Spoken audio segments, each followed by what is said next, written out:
이거는 지금 그냥 화면만 넘기려고 녹화 버튼에 이 화면만 남기려고 지금 하고 있습니다. 예, 대구 들어간다고 말씀드렸고 검색은 이렇게 할 거예요. 그리고 지분매각 검색했습니다. 이렇게 했던 이유 중에 하나는 뭐라고요? 돈이 없어요, 제가. 돈이 없어요. 그런 상황을 가정한 거예요. 우리는 지금 10명 들어갔는데 다 300 정도밖에 안 낸 거예요. 그러니까 십시일반 하면 아파트 한 개를 통째로 다뤄보는데 돈 300으로 하는 거예요, 여러분. 이런 경험을 한번 경험하게 해드리고 싶었던 거예요. 근데 제가 두 개를 진행하면서 어, 다부님 봤잖아요. 우리 힘들었잖아요, 그죠? 그러니까 주택은 좀 힘들더라고. 토지는 쉬워요. 토지는 할 게 아무것도 없는데 주택은 할 게 왜 그리 많은지. 그래서 여기까지 이제 왔습니다. 만약에 제가 이제 검색을 했는데 이 두 가지 이 화면이 떴다면 저는 수성구를 고르기보다 달성군을 고를 거라고 말씀을 드리는 거예요. 왜 그런지 이제 아시겠어요? 이제 질문 답변 가능하시죠? 수성구는 대구가 지금 이렇게 극악하게 안 좋아도 들어갈 사람이 들어가겠죠. 그렇잖아요. 여러분 대구는 잘 몰라도 수성구는 알잖아요. 부산 잘 몰라도 해운대구는 알지 않나요? 광안리하고. 여러분 광안리 구 아닙니다. 광안리라는 동네 이름이에요. 모르시는 분들 있더라고. 그래서 저는 부산에서 만약에 아파트가 나온다면 해운대보다는 송정 이런 데, 기장 이런 데 들어가서 사람들이 많이 모르는 지역에 들어간 아파트 중에서 매달 거래가 되고 있는 아파트를 들어갈 것 같아요. 느낌 아시겠어요? 이거는 여러분이 널리 널리 퍼뜨리셔도 괜찮은 이유 중에 하나가 뭐냐면 아무리 시기가 변해도 사람들의 인식은 바뀌지 않기 때문에 어차피 안 들어옵니다. 그런데 머릿속에 꼭 기억해놔야 돼요. 여러분이 정말 안 좋다고 생각하고 저기 그런 지역이 있어? 그런데 사람이 살 수 있는 거야? 라고 말하는 지역도 매달 매매 거래가 일어나고 있는 아파트가 있다는 겁니다. 그 지역도. 이걸 아셔야 돼요. 오케이? 예, 그걸 알면 되는데. 그래서 저는 이걸 고른 거예요.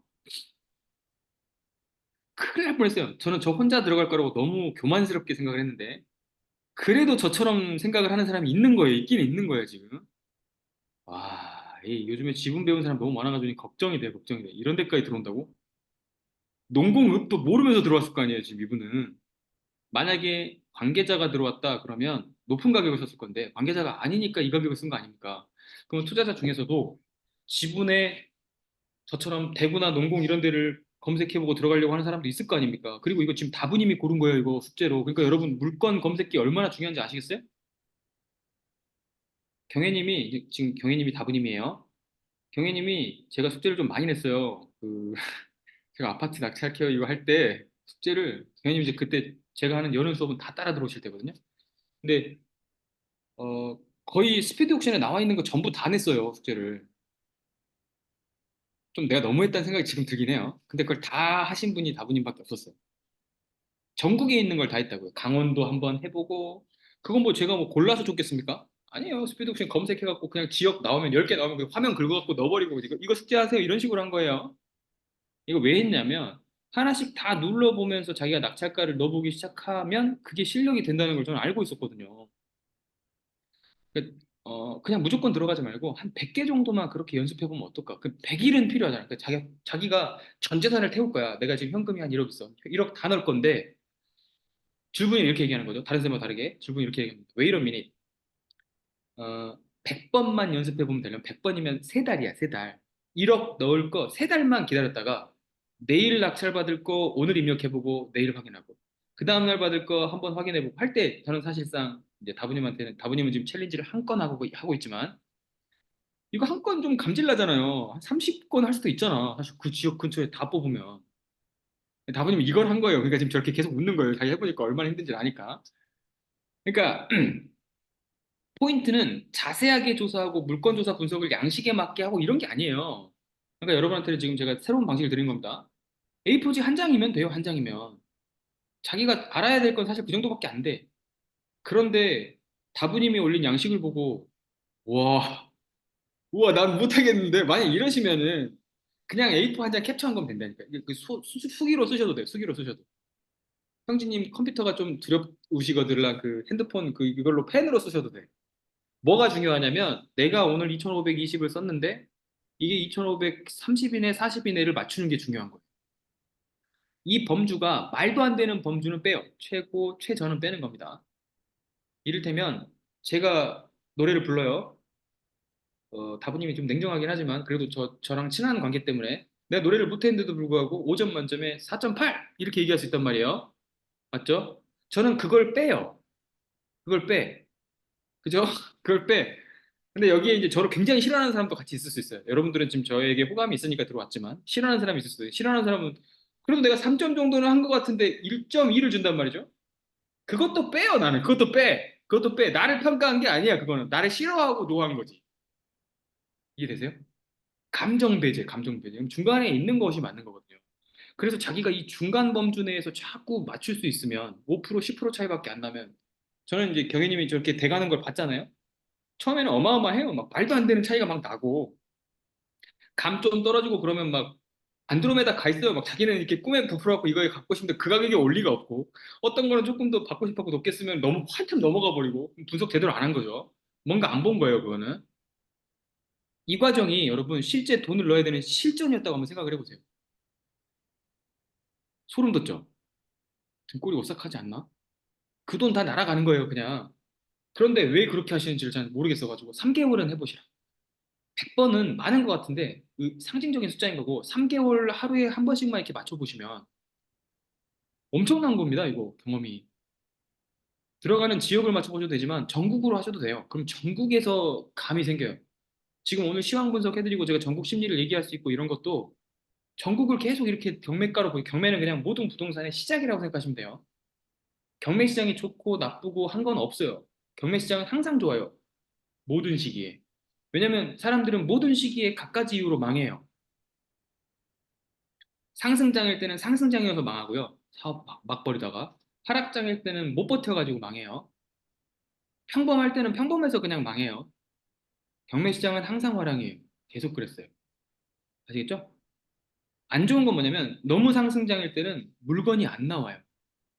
이것만 문제예요. 2018년, 19년 이럴 때는 경매 매물이 안 나와.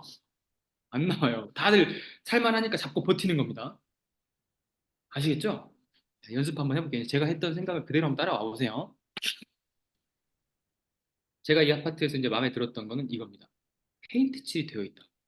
그럼 두 가지 사실을 좀 추론해요. 장기 수선 충당금을 충실하게 이행하고 있는 관리 주체가 있다는 거예요. 맞죠?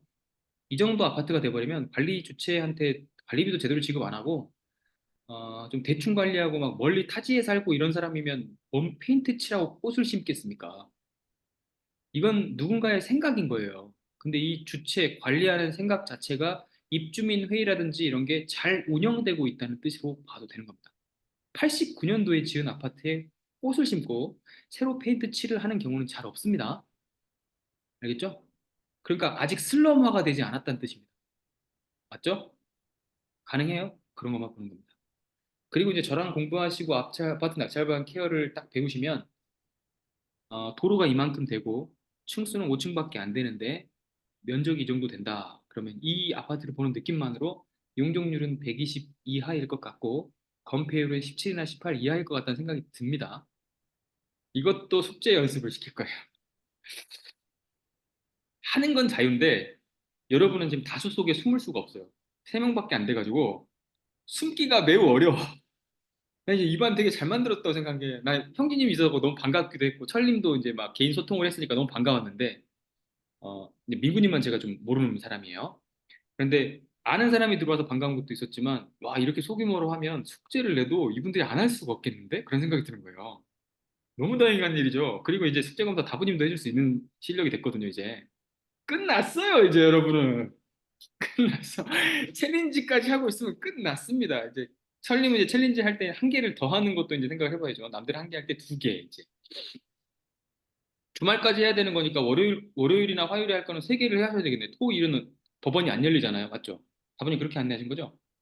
그럼 금요일에 제출하실 때는 토, 일에 할 거가 뭐 다음 주 월요일이나 화요일이나 수요일이나 아무튼 두 개를 하게 되시는 거네. 맞죠? 벌써 저러시면 어떻게? 가장 많이 해보신 분이 저러시면 어떻게? 검색해서 양식 지킬 필요도 없어요. 그냥 매일 하나씩 입찰가를 정했는데 매일 그 가격 차이를 좁히시면 됩니다. 아파트 고르는 거야 뭐 비슷해요. 그리고 낙찰 케어반은 아파트만 합니다. 제가 다부님 처음 만났을 때부터 계속해서 말씀드린 거. 지금 시기는 아파트만 하시는 시기가 맞아요. 저 서울에 상가 10개 있어요. 제가 상가가 좋으면 여러분한테 상가 사라고 하지. 내 거 팔고 싶으면 그렇게 할 것 같아요. 야, 내 고통을 좀 나눠주겠니? 가져가라. 이렇게. 그러니까 이런 선생님들한테 속지 마세요, 여러분. 지금 상가 사라고 하면 조금은 아직 좀 양심이 좀 없으신 분이에요. 그렇죠? 이자율이 떨어지는 게 확실해져야 돼요. 7까지 갔을 때 죽을 뻔했어요, 진짜. 7까지 가서 여러분 앞에 나온 거예요, 제가. 빌라는 전 좋다고 생각합니다. 빌라 오피스텔 좋다고 생각해요. 빌라 오피스텔은 들어가서 좀 버티는 시간이 필요해요. 2년이나 4년이 될 수 있습니다. 근데 지금 시기가 굉장히 좋은 것 같아요. 포비아가, 그러니까 빌라 포비아라고 불러요, 지금. 빌라 포비아. 전세 사기가, 저는 이런 생각을 해요. 이거 좀 총 맞을 말인가? 그럴 수도 있을 것 같은데. 여러분, 전세 사기라는 말이 성립이 되나요? 이게 투자자의 입장에서는요, 오래 해본 사람은, 그럼 우리 갭 투자하면 다 사기꾼이 되나요? 우리는 이렇게 말해요. 저들은 전세 사기라고 부르는 걸 우리는 무피 투자나 풀피 투자라고 얘기해요. 맞아요? 근데 기자나 그 사람들이 설명하는 걸 자세히 듣고 있으면, 내가 배울 때는 저거 무피나 풀피로 배웠는데 왜 저걸 사기라고 하지? 이런 느낌이 든단 말이에요. 이걸 너무 많은 개수를 해가지고 문제가 생긴 거죠. 못 돌려주니까. 그러니까 사기죄 성립 요건을 찾아보는데 굉장히 궁색할 겁니다. 여론에 의해서 되게 어거지로 사기죄 형성 성립을 해냈을 거고, 저는 생각하기에 실제로 민사배상 외에 형사에서 사기죄 적용을 하는데 제한이 있었을 거라고 생각합니다. 어떤 느낌인지 아시겠어요? 제가 민형사를 다 해봤거든요. 그래서 형사죄 적용은 얼마나 힘들게 되는지 알아요. 그래서 전 전세 사기라고 말 안 하고 무피 투자나 풀피 투자를 과하게 한 겁니다. 과하게. 맞죠? 저는 그렇게 생각합니다. 그런데 이게 언론에 자꾸 보도되니까 사람들이 공포가 극에 달해서 전세나 월세가 나오면 서울 빌라는 지금 바로 소진이 되는데 신기하게도 매매는 한 건도 일어나지 않아요. 화곡동 심각합니다. 그래서 지금 오피스텔하고 빌라 가격이 거의 전 저점을 갱신할 것 같아요. 이런 가격이라는 게 있을 수가 있었나? 그러니까 뭐 전세가로 붙어 있는 것도 있고 전세가 밑으로 내려가 버린 것도 있어요. 전세가 더 비싼 상황이에요, 지금. 그런데 경매로 2, 30%를 싸게 사면 그냥 사는 순간 전세를 주면 6천, 7천이 남는 아파트들도 있습니다. 빌라들도 있습니다. 그런 건 좀 찾으셔야 돼요. 무피해 사는 거는 쉽고 지금 단계는 그래요. 예전에 너무 포비아가 지금 더 심할 때는 풀피해 사는 것도 좀 쉬웠다. 지금 단계는 무피해 사는 것까지가 괜찮아지는 시기까지 왔으니까 괜찮아지고 있는 것까지 보는 거예요, 여러분. 극악하기까지는 아니고 좀 올라온 상황. 반등 치고 정강이 정도 올라왔다. 하지만 이거 시간 걸립니다. 이걸 사야겠다는 마음으로 전환되는 게 오래 걸리지 않겠습니까? 당연히. 그죠? 그래서 들어가서 좀 물려 있습니다. 오피스텔이나 빌라에 들어가서 물려 있을 거예요. 지금 이거를 제일 잘하시고 잘 가르치시는 분이 저는 경장인 TV라고 생각해요. 경장인 TV가 지금 유튜브 채널 중에서 제일 볼만한 것 같습니다. 제가 보기에는. 저 다른 선생님 추천드립니다. 경장인 TV 가가지고 빌라나 이런 시세 흐름들을 한번 설명하는 걸 잘 들어보세요. 그 사람은 돈 받고 유튜브 해야 될 것 같은데 그런 거를 막 다 알려주시더라고요. 경장인 TV 괜찮습니다. 그래서 한번 쭉 들어보신 다음에 그분이 빌라나 오피스텔 위주로 이미 두세 달 전부터 수강생들에게 다 시켰어요, 지금. 근데 이분들은 시간은 기다려야 돼요. 2년이나 한 4년은 기다려야 되긴 하는데 최저가에 잡으신 것 같긴 해요, 진짜. 그 돈을 가지고 지방을 가면 이제 아파트를 하실 수 있는 거예요. 근데 아파트의 장점은 뭐냐? 팔려요. 거래량이 있다 보니까 그냥 내가 제일 싸게 내놓으면 팔립니다. 이게 다른 점이에요. 빌라는 안 팔려요. 오피스도 안 팔립니다. 그것만 알아두시면 됩니다. 팔려요. 거래가 돼요, 돼. 340세대밖에 안 되는데 거래가 자꾸 일어납니다. 매각물건 명세서 보시는 방법은 다 아시죠? 등기부터 강할 때 되게 자세히 하는데 여러분 지식적인 측면도 목말라 하시는 분이 있을 것 같아요. 말씀만 드립니다. 최선순위 설정이라고 하는 거는 뭔가요? 우리 되게 경험이 많으신 민구님이 이 최선순위 설정이 갖고 있는 이 날짜에 대해서 한번 설명을 해주시겠습니다. 매각물건 명세서를 봐야 된다는 걸 알고 계시니까. 아니, 가압류라고 써 있어요. 가압류. 가압류라고 써 있어요. 날짜, 날짜.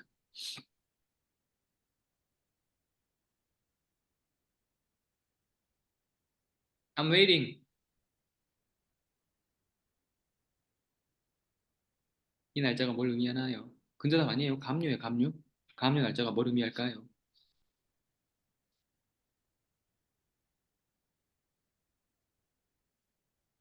네, 괜찮습니다. 모릅니다라고 얘기해도 돼요. 여러분이 이런 얘기를 많이 들어서 경매 배울 때 요 단어 외워요. 선순위, 선순위. 이런 말 들어봤죠? 말소 기준권. 들어봤죠? 이런 말? 소멸 기준. 이런 거 들어봤죠? 들어봤어요? 같은 말이에요, 전부 다. 여러분이 낙찰 받았을 때 인수를 하나도 안 해도 되는 최초에 나와 있는 날짜를 기록하는 게 최선순위입니다. 알겠죠? 만약에 이게 대항력 있는 임차인이 있었다면 뭐라고 나오냐? 옆에 대항력 있는 임차인이라고 나와요. 그거는 가압류나 근저당보다 개의 날짜가 앞서 있는 걸 전입신고가 더 빠르네? 이렇게 얘기해 주는 겁니다. 그러니까 매물세를 볼 때는 밑에 아무것도 없는 거 보는 거 뭐 3초 권리 분석으로 하고 해가지고 저도 자극적인 영상을 찍긴 해요. 죄송합니다, 여러분. 근데 그걸 3초 만에 알게 될 거면 뭐하러 배웁니까? 네. 3초 만에 알 수 있는 건 사실 아니에요. 이 지상권 이런 단어 하나 모르잖아요. 얘 깨끗하면 좋은 거 맞아요. 맞아요. 맞는데 제일 중요한 단어는 최선순위예요. 이거 앞으로 튀어나오느냐 뒤로 가느냐에 따라서 이제 여러분이 돈을 더 내야 되고 덜 내야 되고가 있는 겁니다. 그럼 제가 이제 하나를 명쾌하게 정리를 할게요. 진짜 유쾌상쾌 통쾌하게 하나를 딱 정리할게요. 경매에 나오는 아파트 중에 90% 정도는 대다수가 안전합니다. 대항력 있는 임차인이 있다고 해도 안전합니다, 사실. 왜냐면 아파트는 높게 낙찰되기 때문에 대항력 있는 임차인한테 돈을 주고 나서도 나머지 선순위를 여러분이 인수할 필요가 없어요. 그러니까 매각 물건 명세서상에 최선순위라고 나와 있는 그것만 고려하시면 돼요. 그것도 가압류 근저당일 때는 고려할 필요 전혀 없고요. 그게 대항력 임차인일 때만 고려를 하시는 거예요. 가등기일 때요. 이 가등기가 나머지 좀 위험한 것 중에 10%에 해당해요. 그러니까 이거는 사실 책에서나 배우는 거고 여러분이 실전을 뛸 때는 가등기가 나올 확률이 없어요. 가등기는 어떨 때 나오는 거냐면 설명 하나 드릴게요. 내가 일반 매매를 천림하고 했어요. 아파트를 팔았어. 근데 천림이 해외에 계신 실제로 해외에 계시다 오셨단 말이에요, 지금. 해외에 오래 체류하고 있어가지고 한국에 들어가려면 시간이 많이 걸리니까 미리 지금 제가 어떤 일부 돈을 잔금 형태로 드리긴 할 텐데 들어가서 이제 완납하는 걸로 하고 저한테 등기소 가는 날짜는 한 1년이나 6개월 뒤로 좀 미뤄주시죠. 이렇게 얘기한 거예요. 맞죠? 그러니까 천림이 불안해. 해외 나가면서 불안해. 그래서 아니 그동안에 무슨 일이 어떻게 생길지 알고요. 그러면 가등기 좀 걸어주세요. 이게 소유권 이전 청구권 가등기예요. 실제 등기를 친 거랑 똑같은 효력을 갖고 있는 겁니다. 그러니까 돈을 받을 게 아니라 내가 돈을 주면 너는 집을 그냥 넘겨야 되는 거예요. 이해되시죠? 그런데 그 6개월, 12개월 사이에 경매에 넘어간 거예요, 집이. 그러면 이제 우리가 매물세에서 뭘 보냐? 최선순위의 소유권 이전 청구권 가등기라는 걸 보게 되는 거예요. 그러니까 이런 경우가 여러분 생각해 볼 때 흔해요, 안 흔해요? 안 흔하잖아요. 보통 잔금 지불하면 그냥 자기 집이지. 뭘 6개월, 1년 뒤에 하는데 그게 또 경매에 왜 넘어갑니까? 되게 드물어요. 이제 우리 다부님은 이런 걸 가져올 수 있죠. 똥감별사기 때문에 이런 똥을 주워올 수는 있을 거예요. 어딘가에서. 저번에도 똥 하나 주워 오셨는데 굉장히 설명할 게 많은 똥을 주워 오셨더라고요. 그러니까 찾다 보면 이런 똥을 찾게 됩니다. 여러분이 이런 똥을 찾아가지고 오시면 저는 굉장히 축하드릴 겁니다. 그거를 이제 단톡에 올려주시고 그럼 제가 재밌게 분석을 해드릴 거예요. 그렇지만 그건 재밌는 거예요. 우리가 실제로 만날 매물에는 거의 없어요. 저도 만나본 적이 없어요. 저는 어떻게 알고 있을까요? 상황 구성을 시뮬레이션 해본 거예요. 절대 안 생길 것 같은 상황인데 도대체 이게 내 눈에 보이려면 어떤 사정들이 있어야 될까 하고 여러분 등기부 가르치고 막 알려드리고 하다가 그냥 이래서 그냥 그렇게 알려드려야겠다 이렇게 생각하게 된 겁니다. 저도 본 적은 없어요. 너랑 계약을 맺었는데 저는 잔금을 좀 미루는 편이에요. 아파트 살 때도 보면 상승장에서는 내가 이 가격에 설정을 해놨는데 이런 부분을 만나는 겁니다. 저는 이런 걸 되게 좋아해요. 분양을 앞두고 있어가지고 아니, 분양권 받고 있어가지고 입주를 앞두고 있는 사람이 내년 3월에 들어가야 되는데 그거 잔금을 마련하려고 이 집을 파는 경우에 있을 수 있는 일. 이건 정말 있을 수 있는 일이잖아요. 새 집으로 이사 가고 싶어고 지금 집을 팔아야만 들어갈 수 있어요. 맞아요? 할 수 있잖아. 그러면 이분은 잔금을 언제 치면 되냐면 들어가는 입주 일자에만 치면 되는 거 아닙니까? 맞죠? 그러면 저는 계약서를 어떻게 쓰냐면 6개월 전에 제가 사지만 그 잔금 입주 치는 그 날짜에 제가 잔금을 입금해 드릴게요 라고 하는 거예요. 맞죠? 그러면 상승장일 땐 뭐가 좋냐면 이제 청주 아파트 살 때 이렇게 한 건데 이 6개월 사이에 내가 지불했던 매매 대금이 전세금이 매매 대금을 넘어가 있어요. 6개월 뒤에. 그래서 제가 잔금을 칠 때 전세를 받으면 그 전세입자가 내는 돈으로 이 사람 잔금을 다 주고도 500이 남아요. 세금 다 내고. 잘 기억해 두세요. 하락장엔 불가능한데 상승 모멘텀으로 돌아가는 시기에는 잔금 시기를 최대한 늦추는 것이 이롭습니다. 그럴 때는 부동산에서 매물을 얘기해 줄 때 분양권 당첨돼 가지고 입주할 날짜 기다리는 주인 매물 없냐고 물어보고 다니면 돼요. 이거는 경험에서밖에 안 나와요. 여러분 이런 걸 만나봐야 하는데 안 만나봤을 거지. 부동산을 안 가봤으니까. 그런 걸 만나면 조금 신난다 생각을 하시라고요. 무섭다 말고. 왜 그러냐? 소유권 이전 청구 가등기가 올 수 있는 가능성이 있지만 분양을 앞두고 있는 그 미래 희망찬 신축 아파트에 들어가 살고 싶은 사람의 마음속에 그런 게 들어올 리가 없어요. 이 집 경매 안 넘어가요, 절대. 왜냐면 이거를 잔금을 치지 못하면 저 새 집으로 못 가는 그 가장의 모든 무게와 어깨의 멍해와 가족의 행복과 모든 게 다 들어있어요, 그 안에는. 그래서 여러분의 생각과 의지와 무의식을 자꾸 된다는 쪽으로 바꿔놓으라고 하는 이유가 뭐냐면 안 된다는 생각이 무의식 근처에 있으면 좋은 기회가 와도 자기가 그걸 계속 깹니다. 저도 그래 본 적이 있어요. 작년에 제가 사업을 처음 시작했는데 파티룸 사업 할 때 파티룸 사업을 처음 시작했는데 다른 거는 이제 뭐 부동산 관리잖아요. 실제 이건 고객을 만나야 되고 전화해야 되고 막 이런 거예요. 근데 어떤 기업이 6개월 정도 저희 걸 그냥 쓴대요. 그래서 한 달에 한 4, 500 매출이 그냥 아무 일도 안 하는데 나오게 생긴 거예요. 근데 전 사업을 처음 해보니까 이런 게 그냥 흔하게 되는 건지 한 거예요. 너무 쉬운 거 아니야? 이렇게 생각을 하고 그 고객한테 잘해드리지 못했어요. 좀 늦게까지 남아서 하면 서비스도 드리고 그래야 되는데 왜 안 나가시죠? 청소는 왜 그 모양으로 하시나요? 뭐 약간 이런 식으로 한 거예요, 제가. 잃었어요, 고객을. 그러면서 알았습니다. 내 무의식이 그렇게 깐깐하고 그런 좋은 기회라고 인식을 하지 못할 정도로 내가 이게 답답했구나. 뭐 그런 걸 생각하게 됐어요. 그러니까 제가 이런 걸 공개드린 이유는 뭐냐면 여러분이 지금 많은 기회가 있었으면서 좋은 기회를 많이 놓쳤던 거는 내가 이럴 리 없지 않아?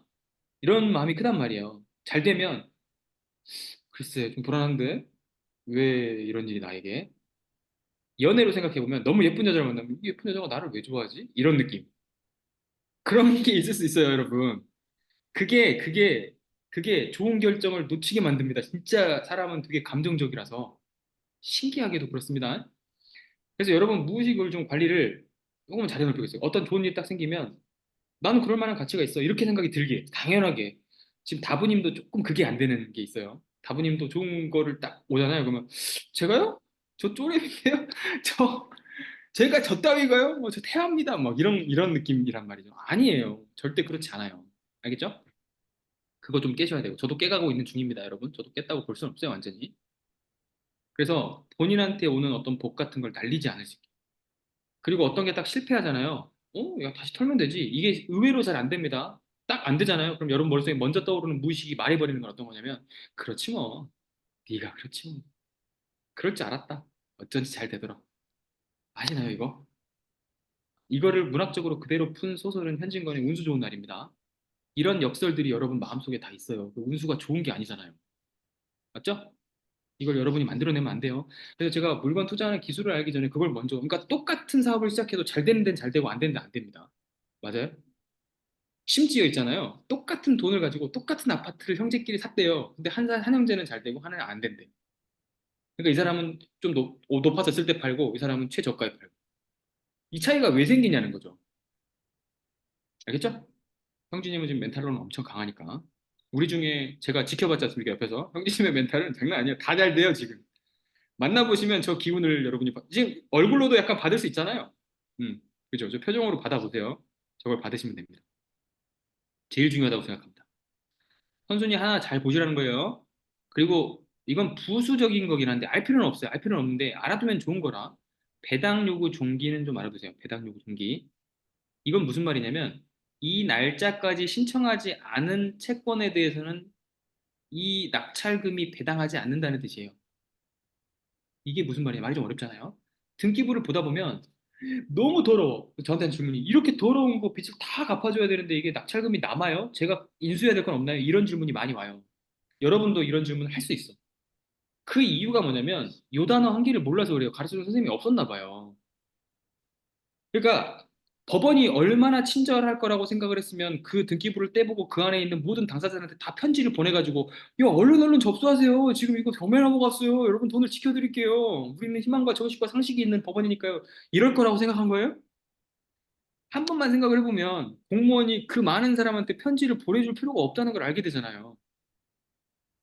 맞죠? 한 번만 생각을 해보면. 그러면 경매에 넘어갔다는 걸 어떤 식으로든 알게 됐으면 자기가 접수해야 돼요.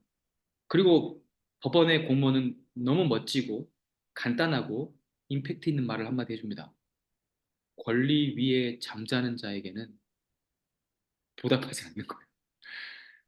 여러분이 지켜야 될 권리는 여러분이 지켜야 돼요. 그래서 배당 요구 종기일 6월 26일까지 여러분이 어떤 내가 현금 영수증이 보관증이 있고 계약서가 있다는 걸 접수를 하지 않으면 법원은 이 사건에 한해서는 너에게 배당을 하지 않아요. 그래서 저 날짜 이후에 가압류 잡아둔 사건이 3건 있었던 물건을 최근에 들어갔어요. 그분들은 저 배당금 못 받습니다. 여러분이 신경 쓸 필요도 없고요. 그러면 조금 어려운 물건이 좀 어렵잖아요. 그죠? 어려운 물건이 좀 사람들이 안 들어올 거 아닙니까?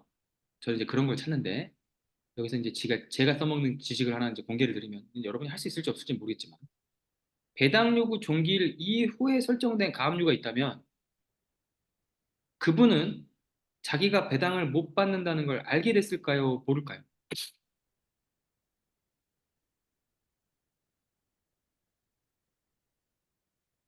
경매에 넘어갔으면.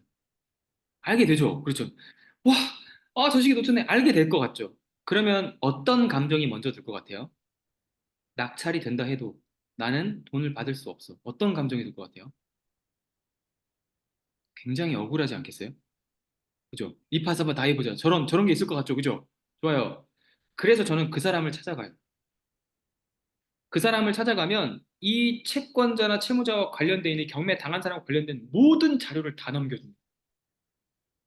심지어 집도 낙찰 받기 전에 먼저 들어가 봤어요. 심지어 그 사람도 만났어, 채무자도. 심지어 권리 관계가 해결되어 있어야 할 파산이나 회생 절차를 받고 있는 모든 변호사가 갖고 있는 서류를 다 입수했어요. 저는 정보 격차에서 2등, 3등 할 사람하고는 엄청난 차이를 갖고 있죠, 지금. 이유가 뭘까요? 배당 요구 종기일 한계를 알았기 때문에 저거 다음 날짜에 신청한 사람이 엄청 억울할 거라 생각하고 그 사람을 찾아갔기 때문입니다. 그러니까 내가 좀 알게 보이고 찾아오는 사람도 처음이거든. 자기도 인생 살면서 이런 걸 찾아오는 사람도 처음이었대. 근데 그분하고 지금 같이 일하고 있어요, 또. 마음에 들었나 봐요. 참 신기하게. 자기 또 빚받을 거 17억 있는데 또 좀 분석 좀 해달래요. 자꾸 이렇게 인연이 이렇게 이어져요. 그러면 봐봐요. 그렇게 갈 때, 그분이 저에게 요구하는 건 뭐겠어요? 이 돈 받을 수 있게 좀 해주세요. 아니겠어요? 자, 여러분, 받을 수 있을까요? 없을까요? 여러분이 받을 수 없으면, 그 지식이 없으면 그 사람이 여러분을 도와줄 이유가 없어요. 받을 수가 있어요. 얘들이 배당할 때 개월 수가 한 달이 있어, 한 달. 여러분이 잔금을 납부하면, 그러니까 이게 경매 절차를 아는 사람만 되는 거예요. 잔금을 납부하고 한 달 동안 공무원들이 서류 준비를 해가지고 배당 날짜를 한 달 뒤로 잡아요. 이건 알아요? 여러분이 낙찰을 받으면 잔금은 한 달 뒤에 쳐요. 그동안 아무 때나 쳐도 돼. 여러분이 돈을 딱 내잖아요. 돈이 그때 법원 보강금이라고 하는 형태로 어, 법원이 지정하는 은행 계좌 안으로 들어와 있을 거 아닙니까? 여러분 게 아니잖아요. 법원 돈이 돼 있잖아요, 지금은. 오케이? 이런 걸 공탁금이라고 해요. 이게 형사 쪽에서 공탁금 내보신 분은 약간 그 음주운전 같은 거 합의하실 때 상대편한테다가 공탁금을 걸어놓으면 이게 좀 정상 참작이 돼가지고 지금 웃으시는 분은 음주운전을 해보신 건가요, 지금? 아니 폭력 사건이나 뭐 말다툼 같은 걸 하셨어도 피고와 원고가 형사 사건에 생기면 내가 법원에다가 돈을 어느 정도를 걸어놔. 그럼 나는 보상할 그런 지금 자세가 돼 있다, 태도가 돼 있다 이런 걸 보여주는 거잖아요. 이게 형량, 감형, 사유가 돼요. 판사가 판단할 때. 이거 변호사들이 많이 조언해 주는 것 중에 하나입니다. 그러니까 저는 민영사를 다 같이 해봤기 때문에 이런 거를 좀 알고 있어요. 그런데 이것만 공탁이라 부르는 게 아니라 여러분이 낸 낙찰금이 법원에 머무르고 있는 것도 공탁이에요. 자, 그러면 이거 압류 못 합니까? 여러분 생각해 보세요. 이거 압류할 수 있어요, 없어요? 할 수 있을 것 같지 않아요? 네, 이걸 할 수 있어요. 그래서 가압류 걸어놓은 사람한테 가가지고 지금 얼른 지급 명령이라고 해서 2주 안에 판결문이 확정되는 게 있는데 지급 명령으로 그 가압류 금액 2억 2천을 신청을 하십시오. 그래서 신청을 한 확정 판결문을 가지고 지금 들어있는 채권 압류 및 그, 그 채권 추심 및 압류 명령이라는 거를 이 배당금에다가 걸어 놓으십시오. 제3 채무자는 법무부 장관이 됩니다. 그러니까 법원을 관할을 해야 되잖아요. 이건 제3 채무잖아. 이 돈이 원래 법원 거는 아니잖아요, 지금. 배당금으로 가고 소유주한테 입금이 돼야 될 돈인데 그렇게 되지 않고 법원이 갖고 있을 때 이걸 압류를 하는 거니까 법원 자체가 제3 채무자예요. 그럼 제3 채무자의 당사자는 누가 되냐? 법무부 장관한테 하는 거예요. 가능해요? 이거는 이제 여러분이 할 기회가 많지 않을 거예요. 그러니까 조언만 드리는 거야. 우리가 써먹는 방법은 배당 요구 종기일 이후에 있는 권리자를 찾아가가지고 이 방법을 알려주는 거예요. 그러면 여러분을 엄청 좋아해, 그 사람이. 가진 걸 다 내어줍니다. 정말. 밥 사주는 건 뭐 일도 아니죠. 뭐. 엄청 다 주고 싶어 해요. 막 돈도 주고 싶어 하고 막 그래요. 계속 친하게 지내고 싶어 해요. 연락도 엄청 많이 오고. 귀찮아요. 이해되시죠? 그래서 이제 일이 자꾸 생기고 이런 것도 있습니다. 그래서 이게 인연으로 뭐 또 따르게 이어지고 뭐 그럼 전 좋긴 하니까. 중소기업 대표님이기도 하고. 그렇게 이어가게 될 수 있다. 그래서 여러분도 가장 억울한 사람을 찾아가면 이 사건에 대한 정보를 그 누구보다 더 많이 가져올 수 있다. 이걸 익히십시오. 들어오십니까? 이거는 이제 여러분이 경험이 좀 쌓여야 알 수 있는 거라서 해보다 보면 알게 됩니다. 그리고 절대 하지 말아야 할 것. 전입세대 열람 내역을 떼지 마세요. 이혼으로 인한 재산 분할 소송 중 경매가 들어왔고, 재산 분할 소송 중 경매가 들어왔고, 경매를 누가 쳤지? 배당 요구 종기일 이후 가압류를 걸었을 경우, 낙찰 이후라도 본안 소송 승소로 낙찰자의 소유권이 날아갈 수 있지 않을까요? 예? 가압류로 날아가요? 아니요, 아니요, 아니요. 말은 지금 용어가 지금 법률 용어 섞어서 되게 어려운데 이혼으로 인한 재산을 분할 소송 중에 경매가 누구한테 그 집에 들어왔다 칩시다. 들어왔어요. 배당 요구 종기 이후에 가압류를 걸었어요. 그럼 가압류 건 거에 대해서 낙찰 이후라도 본안 소송 승소로 낙찰자의 소유권이 날아갈 수 있는 게 아니고요. 경매가 들어왔으면 소유권은 낙찰자한테 간 거잖아요. 네, 김철님. 이혼 재산 분할 소송 중에 경매가 들어왔다면 경매 친 사람이 있을 건데 그러면 경매가 들어왔다는 얘기는 경매가 종기되면 낙찰자한테 가는 거잖아. 지금 이 두 명은 소유자가 아니잖아요. 그죠? 뭐 김철님이 전제한 문장 내에서만 보자면 낙찰자의 소유권이 날아갈 방법은 없잖아요. 저 가압류는 어디로 가는 거냐면 저 가압류는 이혼하기 전에 이 집을 가지고 있었던 그 집의 소유자한테 저 가압류 다른 재산한테 저 가압류가 이제 해당되는 겁니다. 그러니까 집은 낙찰자에 넘어가 버렸어. 근데 가압류는 살아 있잖아요. 그럼 이 가압류는 이제 어떻게 하는 거냐? 이 낙찰자는 이 가압류를 다 없앨 거 아닙니까? 근데 이 가압류 없앤 거에도 채권은 살아 있잖아요. 내가 빌린 돈은. 이 빌린 돈은 저 사람의 다른 재산으로 받아야죠. 낙찰자하고는 상관이 없어요. 아마 철님이 질문하신 거는 지금 가압류가 아니라 뭐 가등기나 이런 걸 얘기하고 싶었던 게 아닌가라는 생각이 들긴 하는데 맞아요? 아니에요? 아, 이해하셨어요? 네. 예. 본인이 지금 생각한 거는 어떤 거냐면 본안 소송이 승소하면 이거는 낙찰받은 데 넘어간 소유권하고는 아무 상관이 없고 그 낙찰 당한 사람, 경매 당한 사람한테 계속 받아내야지. 못 받아내면 이제 어떤 개인적인 복수 절차가 있냐면 아 이런 것까지 공개를 해야 되는데 싶은데 이제 제가 안 갚았어요. 그 사람이 민형사 다 졌어요. 그래서 형사로 이제 3년 살고 나왔고 민사로는 어, 채무불이행자 등록이라는 걸 할 수 있습니다.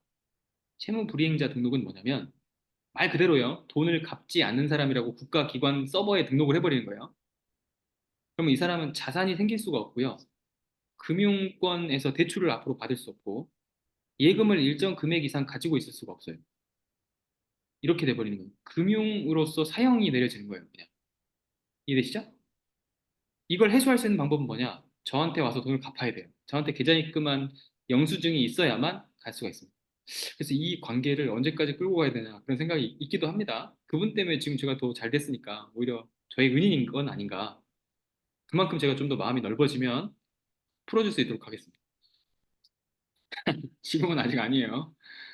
그분이 그 돈을 가지고 잘 빼돌려가지고 너무 지금 잘 살고 있어요. 그러니까 여러분 사기는 직업입니다.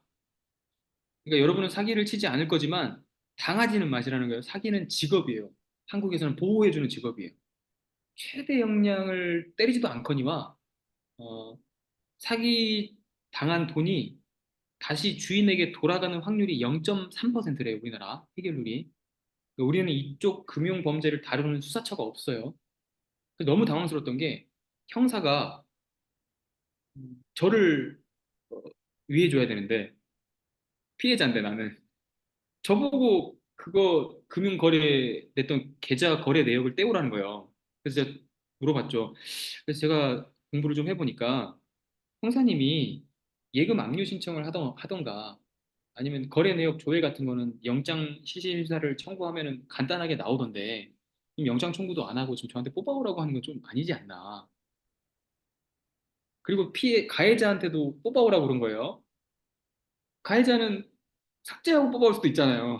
너무 이해가 안 돼가지고 그때부터 경찰을 좀 안 믿게 됐습니다. 여러분 경찰 있으시면 죄송합니다. 여러분 열심히 일하시는 경찰 말고요.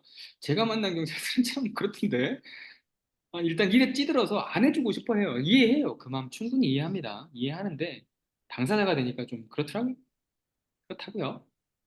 자, 그리고 제가 주거용 지분 여러분 들어가는 거는 실거주 주택 마련. 형제님은 이제 지분해도 돼요. 실거주가 생겼으니까 이제 해도 돼요. 근데 단기간에 빨리 팔려면 지분 안 하는 게 좋고 시간이 묶일 수가 있으니까 실거주 있으신 분들은 해도 됩니다. 근데 실거주가 없으시면은 지분은 아직 하지 마세요. 실거주 한 개 온전한 것부터 먼저 하세요. 정말 추천드릴게요. 제 말이 강제는 아닙니다. 근데 제가 제 인생을 돌아보고 나서 이렇게 설계를 해갖고 순서대로 왔으면 어땠을까라는 생각을 자꾸 많이 한단 말이에요. 그러니까 나중에 해야 될 걸 앞에 먼저 하면 그 대가는 다 치러요. 그 대가가 시간이건 노력이건 뭐 치르게 돼 있어요. 돈이건. 오케이? 상속물권 판단을 한다는 얘기는 지분으로 들어갈 때는 부부 공동명인 거는 같이 망했을 경우가 많아가지고 저는 항상 고를 때 상속을 고르라고 말씀드리고 저한테 배우신 분들은 어, 태화나 농공 들어갈 때도 보면은 상속물권 잘 뽑아가지고 오시더라고요. 아시겠죠? 여러분이 물건 잘 뽑아갖고 오면은 그거 보고 괜찮다 싶으면 제가 등기부랑 다 히스토리 보고 혹은 재건축 되면은 조합하고 통화 다 해보고 아니면 여러분한테 미션을 드린 다음에 같이 들어갈 수 있으면 같이 들어가겠습니다. 옆에 있어 드릴게요. 잘 봐봐요. 등기 보는 거. 왼쪽 날짜하고 오른쪽 날짜가 달라요. 오케이? 네, 맞습니다. 처분금지 가처분은 가등기 같은 거니까, 예, 맞아요. 예, 용어가 틀렸다고 좋아요. 뭐야, 잘못 썼을 것 같다 그랬죠? 예. 처분금지 가처분을 해놨으면은 경매 이후에 해놨다고요? 이후에 해놓으면 이상한데? 말이 안 되는데? 경매 이전에 해놨어야 경매가 안 넘어가요. 경매에 넘어갔으면 처분금지 가처분이 안 된 거니까 나중에 처분금지 가처분 신청을 해도 기각되죠, 기각. 자, 그 다음 2008년 10월에 이쪽에 써진 게 계약서를 쓴 날이에요. 다시 뭐라고? 계약서를 쓴 날. 그럼 여러분은 머릿속에 세팅이 돼 있어야 돼요. 여러분이 계약서 쓴 날은 확정일자를 받으러 동사무소에 가시잖아요. 근데 확정일자는 내 계약서에 눈에 보이게 콱 찍는 거고 국토부 실거래 신고라는 걸 부동산이 해요. 여러분은 직접 하진 않았을 테니까 셀프 등기를. 부동산이 국토부 실거래에다가 여러분 얼마에 거래했다고 날짜는 뭐라고 막 입력을 이렇게 한단 말이죠. 맞아요? 그 날짜가 기록되는 게 여기예요. 그러면 사실 경매에 넘어갔을 때 계약서에다 확정일자를 찍지 않으셔도 확정일자는 된 걸로 인정이 되죠. 그 말 알겠어요? 확정일자는 확정일자는 국토부에 전산 등록된 날짜로 인정이 된다라는 실무 지침이 있어요. 법은 아니에요. 지침이 있으니까 계약서에 당일날 동사무소에 가가지고 확정일자를 받지 않았어도 증빙 효력은 국토부 실거래 신고 전산에 남아있는 날짜로 확정일자 날짜가 인정이 된다. 이 말 이해되시나요? 그 날짜가 이 날짜예요. 그런데 제가 이거를 초보반에서는 말 안 하고 여러분은 그냥 계약한 날 계약서에다가 그냥 동사무소 가서 직인 찍으세요라고 얘기하는 이유가 뭐냐면 경매 넘어가면 그냥 그거를 스캔해서 내면 되거든요. 너무 단순하잖아요. 그런데 국토부 실거래 신고라는 거 여러분 생각을 해내야 되고 그게 없었으면 생각을 해내야 되고 생각을 해내서 그거를 신고 필증을 등기 칠 때 두 개를 뽑아놨다가 그걸 보관을 또 하고 있어야 되니까 이렇게 하셔도 방법은 있는데 저는 그렇게 할 것 같은데 아니 그래도 확정일자 찍어놓을 것 같긴 해요 저는. 계약서에 찍혀 있으면 보기 좋잖아요. 이런 아날로그 감성이 좀 있긴 한데 부동산은 다분히 아날로그 감성이 조금 있긴 해요. 실물이 있는 거다 보니까. 여러분 코인 보여줘봐요. 나한테 코인 보여줘봐요. 주식 보여줘봐요. 주식. 여러분 지금 없는 걸 있다고 믿고 있는 거지 그건 사실. 그죠? 근데 부동산 보여줘봐요. 있잖아요. 지금 형제님 앉아있고 천님 앉아있고 다분님 앉아있는 뒷부분이 부동산이잖아 지금. 저도 부동산에 있잖아요. 실물이 보이는 거라서 아날로그 감성이 좀 있다고 생각을 해요. 그래서 저는 계약서에는 엔간하면 옛날부터 뭐 해놓은 것들을 좀 다 찍어 놓기를 바란다. 좀 수업 때 이렇게 얘기합니다. 그럼 이 날짜는 뭐냐? 2일 날 계약을 하고 잔금을 28일 날 쳤나 봐요. 대략 한 26일 정도? 그러니까 한 달 정도. 이게 그냥 보통 메이크 센스 한 날짜입니다.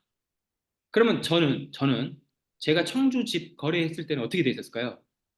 계약서의 날짜는 10월 2일인데 등기소 접수한 잔금 날짜는 2009년 3월이었을 겁니다.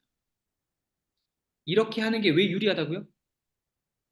중간에 상승장에서 전세가가 매매가를 넘어갈 수 있는 가능성이 있어요. 전세가가 오르거든 계속. 오케이? 이거 하나. 근데 위험성은 뭐죠? 중간에 경매 들어올 수 있어요. 이 사람이 어떤 사람인지 모르잖아요. 그러니까 이제 우리는 어떻게 판단을 하고 있어야 되냐면 얘가 분양권 당첨됐다는 거에 서류를 봐야 돼요. 그렇게 말을 하는 경우에는 서류를 보고 맞네? 이 날짜까지. 그러면 그렇게 하는 겁니다. 너무 쫄리고 무서우시면은 안 들어가시면 돼요. 위험을 감수하지 않는 투자는 사실상 자본주의가 보상을 하지 않지 않습니까? 위험하지 않은 게 어딨어요? 다 위험하지, 자본주의는. 여러분 지금 문 열고 나가봐요. 위험해. 바람이 차가울 수도 있어요. 장난 아니야. 감기 걸릴 수 있어요. 위험합니다. 그래서 대체로 투자를 하는 거는 작은 위험은 감수하셔야 됩니다. 그걸 줄여가는 게 지식의 양인 것 같습니다. 제가 보기에는. 그렇죠? 그리고 빨리 남의 경험을 카피하기로 결심한 여러분들이 있습니다. 저는 강의를 안 들었던 걸 제일 후회해요. 예전에 초반에는 제가 강의 안 듣고 이만큼 온 거에 대한 자부심이 좀 있었거든요. 정말 겸손치 못한 태도였어요. 정말. 지금 너무너무 후회해요. 그때 초반에 강의 들었으면 내가 아파트부터 샀지. 뭐하러 후회해봤자. 빙빙 돌아왔습니다. 빙빙 돌아왔어요. 아파트부터 하시는 게 맞습니다, 여러분. 그게 여러모로 맞아. 이유는 모르겠는데 맞아요. 정서상, 이성상 다 맞아요, 그게. 그래서 저는 그냥 무조건 강요를 하는데 여러분은 뭐 선택을 하시면 됩니다. 매매를 했는데 상속됐어요. 이 상속은 어떻게 부여된 날짜일까? 이 날짜를 한번 맞춰보시면 다분히만 한번 맞춰보세요. 기억나시면. 제가 여기 상속, 조정, 중재, 협의 뭐 이런 거 다 나와 있으면 다 법률과 관련된 거라고 했습니다. 그리고 소유권 기준 일자가 이 날짜입니다. 매매는 이 날짜고요. 등기소 접수하는 잔금 친 날짜가 이쪽이니까. 그래서 상속은 잔금을 친 게 아니잖아요. 잔금을 친 게 아니니까 이 날짜가 소유권 기준일이에요. 정답! 판결문이 나오거나 상속에 의한 유언장이 집행된 날짜라고 생각하시면 돼요. 오케이? 그럼 이거 동사무소 접수한 날짜죠, 보통. 보통은 죽기 전에 유언장에 의해서 자, 질부님 돌아가십니다. 줄보 이장님께서 자식들에게 나눠줄 거를 갖다가 이런 변호사를 갖고 있는 건 굉장히 부자들인 거고요. 지금 이 집을 갖고 있는 2,500만 원짜리 집을 갖고 있는 집이 부자일 리가 없잖아요. 그냥 돌아가신 거예요. 그러면 이 날짜에 누군가 장남이든 누구든 가서 접수를 한 거예요. 동사무소에다가 사망신고서를. 그게 상속일자입니다. 하면서 자산 정리하면서 상속 뭐 같은 것도 신고를 했겠지. 신고한 날짜인 거예요. 그러면 신고한 게 이 날짜는 뭐예요? 허가된 날짜예요. 꽤 오래 걸렸네요. 상속 접수를 해놓고 허가하는 담당계에서 공무원이 등기소하고 왔다 갔다 하는 소리를 보내고 너한테 뭐뭐 떼와라 뭐뭐 떼와라 이때 떼는 소리도 심지어 똑같아요 여러분. 위에서 봤던 거랑 등록면허세, 취득세, 신고필증은 필요 없어요. 판결문이 신고필증을 대신하니까 계약서가 판결문까지 대신하는 거예요. 그리고 등기 신청 수수료, 그다음에 국민주택 채권 매입, 지분별 표기하는 소유권 이전 등기 신청서 뒷면, 그다음에 그 뒷면에다가 첨부해야 될 서류, 일반적으로는 여러분 전자본인 서명 사실 확인서를 이제 뗄 수 있으니까 그거 하면 되는데 옛날에는 인감 도장 찍고 인감 증명서, 주민등록 초본, 토지대장, 건축물대장, 등기부등본. 오케이? 저처럼 이렇게 외우지 않으셔도 된다. 써 있다. 써 있다. 써 있다. 아시겠죠? 그런데 그 처리가 된 시간이 왜 걸렸는지를 알아라는 거예요. 그러니까 여러분이 받게 되는 모든 서류가 있어요. 법원에서는 경매를 받으면 아까 두 가지 서류 기억하셨죠? 대금 완납 증명원하고 매각 허가 결정문. 요 두 개의 서류가 왜 자꾸 필요하냐면 요 두 개의 서류가 여러분이 일반 매매를 했을 때 매매 계약서의 역할을 하기 때문에 그래요. 그리고 그 매매 계약서를 국토부 전산에 여기에 입력하는 신고 필증이라는 게 있는데 이 역할을 이 두 개의 서류가 하기 때문입니다. 판결문이 다 이 두 개의 역할을 한다고 생각하시면 돼요. 오케이? 그러니까 이게 처리되는 과정은 필요하죠. 나머지 첨부 서류는 다 똑같아요. 돈 내야지. 채권 사야지. 등기신청 수수료 내야지. 수입인지 사야지. 똑같습니다. 좋습니다. 그런데 말입니다. 김도영이라는 사람 한 명 빼고 나머지가 김성호라는 형제가 나머지 세 개, 5분의 3을 1,500에 사왔어요. 각 형제들한테 500씩 주지 않았겠습니까? 근데 이 집의 짠내를 볼 수 있어요. 자식은 5명을 낳았는데 아버지가 돌아가시면서 각 형제들한테 500만 원씩 남겨주고 가신 거예요. 아, 이 짠내가 나죠? 여러분은 최소한 저와 같이 이렇게 수업 들었으니까 자식한테 500만 원 이상은 남겨주고 가시기 바랍니다. 자, 최소한 5억은 5억 좀 너무 많은가? 5천만 원 이상은 좀 남겨주고 갑시다. 500만 원은 좀 쓸 데가 없잖아요. 그죠? 어떻게 사셨는지는 제가 이 고인의 그 명예를 훼손할 수 있어서 말씀을 안 드리겠지만 이거를 1,500에 사오면서도 형제들 간에 싸움이 있었던 모양입니다. 왜 안 팔아? 얘한테도 500 내라고 얘기했을 거예요, 분명히. 맞아요? 야, 여기 아버지가 돌아가시고 사시던 집인데 내가 살게. 아마 장남일 것 같습니다. 71년생이니까. 야, 너 9년, 그러니까 막내일 것 같아, 얘가. 막내야, 너 막둥이, 너 네 집 살면서 형한테 500에 그냥 넘겨. 싫은데? 지금 이 사람이 저한테 1,050을 달라고 하고 있는 사람이에요. 으하하하하. 삼각형을 만들어 버릴까 생각 중. 도형이죠, 지금. 네모나게 얘기하고 있는데 지금은 삼각형으로 만들어 버릴까 생각 중. 생각해 보시고 연락 달라고 했어요. 그러니까 이거 들어갈 때 이걸 보셨으면 어떤 느낌이 들어요? 아, 500에 협상 결렬됐겠구나. 그러니까 우리의 협상 기준은 뭐다? 500으로 잡자. 되게 만들자. 형이 좋은 말로 했으니까 안 됐을 거 아닙니까? 근데 우리는 법률 치료를 해주면 될 거 아닙니까? 법률 치료를. 소장이 배송되는 순간 이렇게 될 거 아닙니까? 이걸 나눈다고 손해 볼 수 있겠는데. 오케이? 예, 좋은 말로 안 하고, 아니, 좋은 말로 먼저 하고, 좋은 말로 했잖아요. 문자 봤잖아. 문자 보내드렸잖아. 자부님, 지금 명예훼손 하실 거예요, 지금? 민사 접수 들어갑니다, 지금. 명예훼손 하지 마요. 옐로우 카드. 좋은 말로 했고요. 앞으로, 앞으로요. 그럼 앞으로를 앞으로 넣어야지. 첫 문장에다. 앞으로 좋은 말로 안 하고 법률 마사지를 하겠습니다. 좋은 말은 병행을 하겠습니다. 이제 법률 마사지도 같이 들어가고요. 부당이득하고 공익물 분할 소송을 받으면 걔가 어떤 반응을 할지에 따라서 답변서를 보면서 전화가 먼저 와서 취하하시죠 이렇게 할 수도 있을 것 같고요. 500에 넘기시죠 할 수도 있을 것 같고 100만 더 써요 이렇게 할 것 같기도 해요. 제가 맥시멈으로 생각하는 거는 저희 인수과에서 310밖에 사람들이 안 냈어요 돈을. 그래서 한 600이나 700 정도까지는 생각을 할 수 있을 것 같긴 한데 그 이상이면 우리가 거둔 돈이 안 남아요. 그래서 안 돼. 그래서 공투는 이런 게 좋은 것 같아요. 리밋을 정해놨어. 내 맘대로 할 수 있는 게 아니야. 그런 게 좋은 것 같습니다. 아무튼 이분들은 그냥 재밌게 구경하고 있어요. 제가 계속 이런 거 다 올려드리거든요. 이렇게. 아, 이렇게 했어요. 문자가 이렇게 왔네요. 보고 있으면서 뭔진 모르지만 뭐가 되어가고 있구만. 뭐 이러면서. 2달 전인 겁니다. 그러니까 부동산은 기본적으로 2달 이상 걸린다. 이렇게 생각을 하시면 좋을 것 같아요. 등기소 쳐가지고 그 사람 내보내고 명도하고 인도명령하고 이런 협상하는 거 2달 걸립니다. 기본적으로 2달, 바로 팔려도 3개월인 거예요. 그러니까 기본적으로 3개월 생각은 하셔야 돼요. 바로 팔아도 3개월입니다. 이 사람 거 가져오는 거. 우리가 5분의 4를 가지고 있다. 충격적이잖아요. 집 5분의 4의 가격이 2,500이라는 게 이해가 되십니까? 그러니까 이런 데가 있다고요. 찾아내시라고. 이거 다부님이 찾은 거지롱. 그러니까 여러분 다부님 실력 믿어요, 안 믿어요? 저만 믿을 필요가 전혀 없어요. 저는 여기에 숟가락만 얹었을 뿐이에요. 법률 처리 이런 것만 하고. 찾은 거 다부님이 찾았어요. 분석도 다부님이 했습니다. 이거 다. 최고! 8개월 내에 엄청난 일치월장을 하셨기 때문에 저랑 같이 일도 하시고 하시는 거고 저렇게 단기간에 빨리 성장하는 건 본 적이 없어가지고 최근에는 또 뭐 새벽에 러닝 같은 거 하고 계신데 저는 한 달하고 그만두실 줄 알았는데 지금 계속 하고 있어요. 놀라워요 지금. 그래서 나도 못하는 거잖아 이건.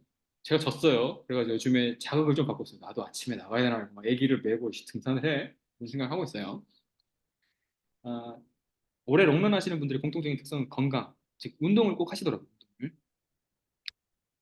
그리고 중독적인 거 안 하시고, 즉 술, 담배 끊으시더라고요. 저도 걱정입니다. 저도 맥주 마시는 걸 좀 좋아해가지고 오늘도 수업 끝 마치고 가지고 그 한 잔 탁 따는 그게 참 너무 좋은데 술자리는 하지 않아요. 술자리는 10년 동안 한 번도 한 적이 없으니까 뭐 술자리를 좋아하는 사람은 아닌데 그 맥주게 맛있던데 호가든 생각나네. 끊을 수 있도록 하겠습니다. 한번 아파트 가치 조사하는 방법 정부 입사에서 하는데 옛날 거 가면 이렇게 컴퓨터 용전이 안 나와요. 89년식이잖아요. 실제로 뭐 부산 태화 때 있었던 일입니다만 여기 또 증인이 있네요. 다부님이 이제 증인이 되어 주실 거예요. 제가 소유권 이전 등기를 엄청 많이 해봤잖아요. 2달 동안에 뭐 거의 이제 여러분들이 사고 팔고 이런 걸 다 제가 일반 등기를 개인이 했기 때문에 60건 넘게 했어요. 도가 텄죠. 공무원보다 더 많이 알고 사실 공무원을 더 가르칠 수 있는 정도까지 됐다고 저는 생각을 했어요. 갔는데 저희가 들어간 사람 여기 이 아파트에 태화 아파트에 들어간 사람 4명이었거든요. 그래서 명의가 4명이다 보니까 나머지 지분 4분의 1씩 인수해 올 때도 한 명, 한 명, 한 명, 한 명씩 맞교환으로 이렇게 거래를 하는 걸로 했어요. 그러면 소유권 이전 등기 신청서를 한 장에 쓸 수 있잖아요. 상식적으로 생각해 보세요. 사람도 다 같아요. 파는 사람도 같고 사는 사람도 같으면 이 사람들끼리 이렇게 이렇게 이렇게 짝지어서 거래를 한다고 한 장 소유권 이전 신기 신청서를 쓸 수 있을 것 같잖아요. 우리 생각에는. 맞잖아요. 너무 합리적이잖아요. 이게 이해가 안 되는구나. 쳐본 적이 없다. 지금 셀프 등기를 해본 적이 없으니까 이게 이해가 안 되는 거야. 서류가 네명이 팔고 네명이 사도 한 장에 쓸 수 있다고 저는 생각을 했어요. 제 얘기로 그냥 갈게요. 설명 안 하려고 할게요. 그런데 등기관이 판단할 때는 파는 사람이 네명이면 네개를 써와야 된다는 거예요. 각각의 서류를 다 따로 해서. 근데 시간은 이미 오후 2시, 3시 이렇게 됐어요. 6시까지 시간이 3시간밖에 남지 않은데 부산을 다시 내려오려면 5시간 또 차를 타고 내려와야 되잖아요. 그래서 이 부산 다시 내려올 수 없잖아요. 그래서 등기관하고 엄청난 오랜 협상을 했어요. 제가 되게 등기를 많이 쳐보고 사실 이런 일을 하는 사람인데 이거를 이렇게 해도 될 것 같다. 근데 왜 이렇게 안 되게 되냐? 전산 입력하는 게 다음 페이지로 넘어가려면 등기 의무자가 한 명일 땐 잘 되는데 네 명일 때 이상 안 되는 모양이에요. 첫 번째. 그리고 두 번째로 법전 실무 지침을 폈는데 단어 한 개가 굉장히 중요해요. 단어 한 개가. 제가 서울시 조례 나중에 가르칠 일 있으면 그 재개발에서 얼마나 단어 한 개가 중요한지 알려드릴 거예요. 근데 뭐라고 나와 있냐면 실무 지침에 민법을 폈어요. 그 민사집행법을 폈더니 등기 의무자라고 나와 있고 등기 권리자들이라고 나와 있는 거예요. 그러면 인수할 수 있는 사람은 여러 명이 될 수가 있는데 파는 사람은 한 명이어야 되는 거예요. 들 때문에. 그래서 내가 이걸 보고 화가 나서 야 이게 이 법원에 법제처에 이거 행정 제한해야겠다. 이거 들 지워달라고 이거. 아니면 들을 2개를 다 넣던가. 그러니까 등기 의무자 들이라고만 돼 있었어도 다른 그런 전산 행정 절차가 다 그렇게 갖춰져 있을 거 아닙니까? 다수가 팔고 다수가 살 수 있게. 이거 개선할 만한 여지 있지 않습니까? 근데 이게 이제 제가 만인을 이롭게 하는 이런 일들을 좀 자주 했거든요, 작년에. 근데 이게 지쳐요. 때때로는 너무 많이 하면 지쳐가지고. 이거는 뭐 4개 보상이 떨어지는 게 그냥 만인에게 보상이 떨어지는 거 아닙니까? 그래서 올해는 한 개만 하는 걸로. 올해는 한 개만. 내년에는 또 법원에 이제 잔금 납부 안 하러 가도 되게 만드는 거. 그런 건 제가 블로그에 기록으로 남기고 있으니까 제가 해낸 일들은 그냥 그렇게 자랑하는 거죠. 이거 알아주는 사람이 있으면 좋잖아요. 제가 했어요. 여러분이 그냥 흔하게 이렇게 쓰고 있는 게 제가 한 겁니다. 제가 자랑하는 겁니다. 자랑. 그런 게 재미가 있네요. 지적 편집도 보는 방법은 이렇게 알아두시면 좋을 것 같아요. 공시지가 검색하고 계획관리직이나 보존관리직 이런 것도 제가 설명을 다 드리고 싶은데 이러면 너무 시간이 부족할 것 같아가지고 음, 이거는 따로 한번 찾아보세요. 이것도 숙제로 드릴게요. 용도 지역을 암기하는 거를 저는 되게 중요하게 생각해요. 다른 선생님들은 다 이거 하지 말라고 합니다. 여러분이 어떤 부동산 강사를 만나보셔도 이거 하지 말라고 하고 쉬운 것만 해요. 그리고 여러분이 직관적으로 봤을 때 다 알아들을 수 있는 것만 PPT로 만듭니다. 근데 이거의 문제점은 뭐냐면 이게 시간이 지나면 이게 왜 그런 건지 몰라요. 설명을 못 해요, 여러분. 지금 다부님 설명하는 거 봤죠, 방금? 그러니까 등기부 오른쪽에 있는 날짜가 어떤 단어와 함께 나와 있으면 판결문이다. 이렇게 그냥 바로 나오는 이유는 그걸 배웠기 때문이거든요. 안 배우면 등기부를 여러분이 아무리 봐도 하얀 건 종인데 까만 건 글자인데 그 글자가 뭔지 모르겠어. 이게 내가 쓰는 단어랑은 다른 건 알겠는데 이게 뭔 말인지 전혀 모르겠는 거지. 근데 그게 이제 PPT에 띄우면 어려워요.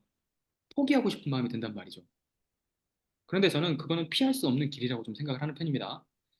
그래서 여러분 세 명밖에 없기 때문에 과외잖아요, 과외. 이거 여러 명 설득시킬 필요 없잖아. 그냥 해오세요.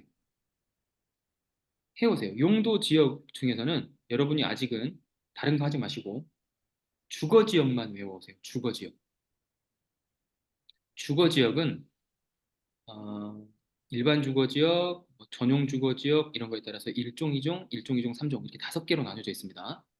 여기에 들어가 있는 용적률 검표율만 좀 외워가지고 오시면 돼요. 그러면 집값의 가치를 엄청 판단할 수 있어요. 오늘 다부님이 챌린지 할 때 올린 아파트가 깜짝 놀랐습니다. 3종 일반 주거 지역에 들어있는데 용적률이 563이에요. 이게 지금 다부님 웃잖아요. 우리 둘은 563인 거 보고 웃을 수가 있는데 여러분은 지금 못 웃잖아. 그럼 답답하잖아요. 우리 대화에 참여를 못 하고 있는 거잖아, 지금. 이런 거를 알려드리려고 해요. 이런 거를.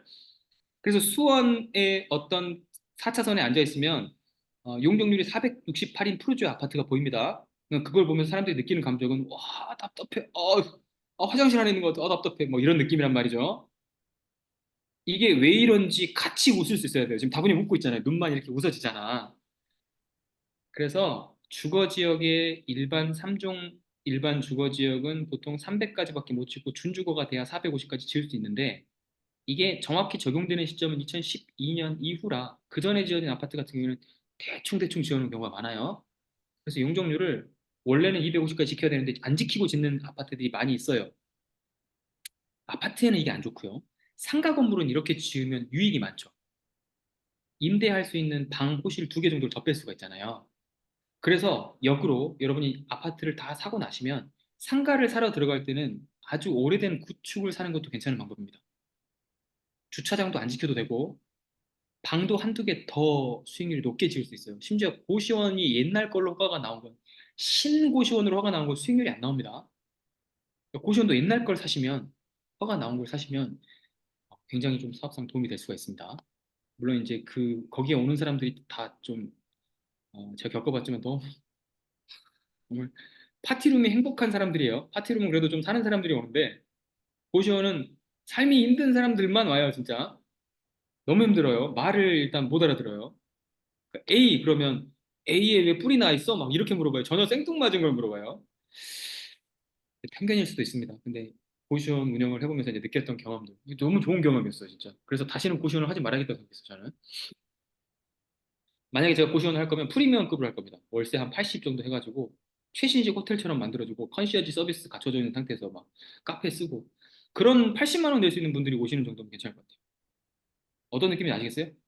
여러분이 자꾸 부동산을 한다는 거는 약간 수익과 관련돼 있는 일을 하기 때문에 자꾸 좋은 쪽으로 가셔야 됩니다.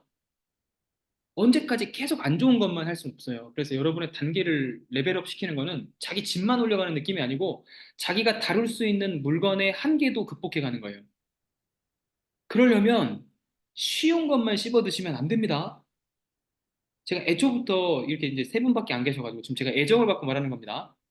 민구님은 제가 지금 처음 뵙는 분이긴 한데 두 분한테는 애정이 좀 있어요. 특히 형제님은 제가 되게 오래 만났기 때문에 애정을 담아서 말씀을 드리는 거지만 이 벽을 용어의 벽을 못 넘으면은 다음 단계로 못 가요.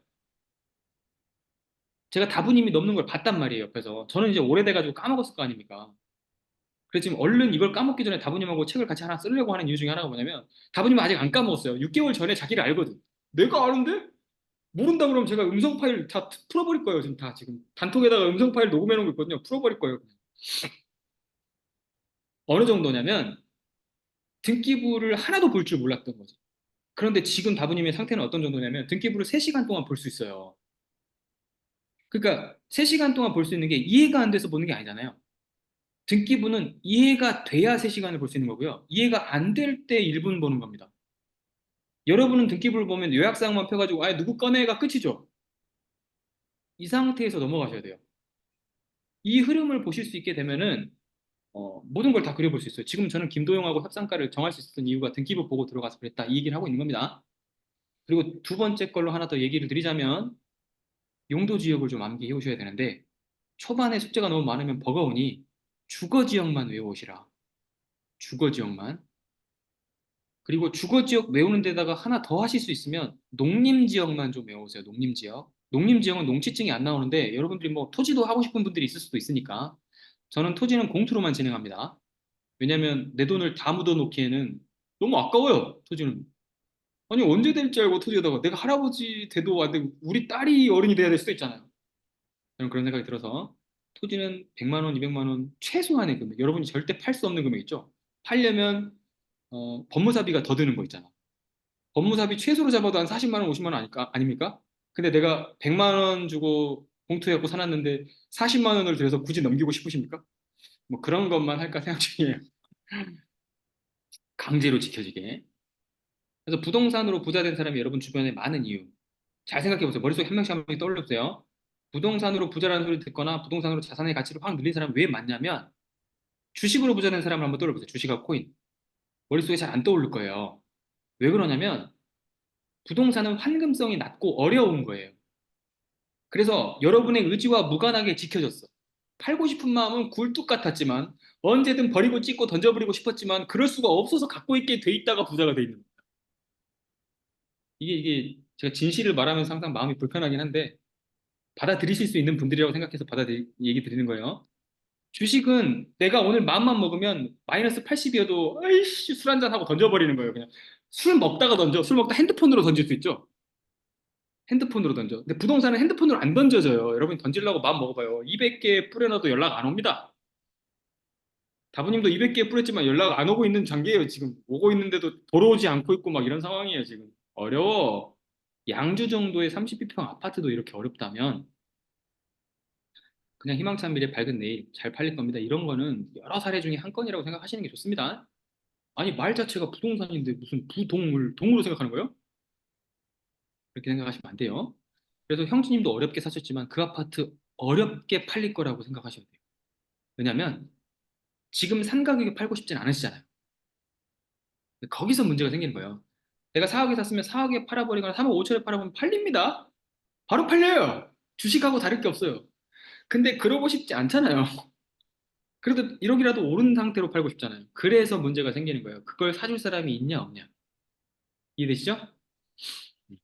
3종 1반 주거지역이니까 이제 여러분이 이 말을 알아들으려면 여기에 용적률이 공무원들이 얼마나 정말 어이없게 올리냐면 1종부터 전용 3종까지 올 때 50씩 올려요. 50씩. 100, 150, 200, 250, 300. 이게 300입니다.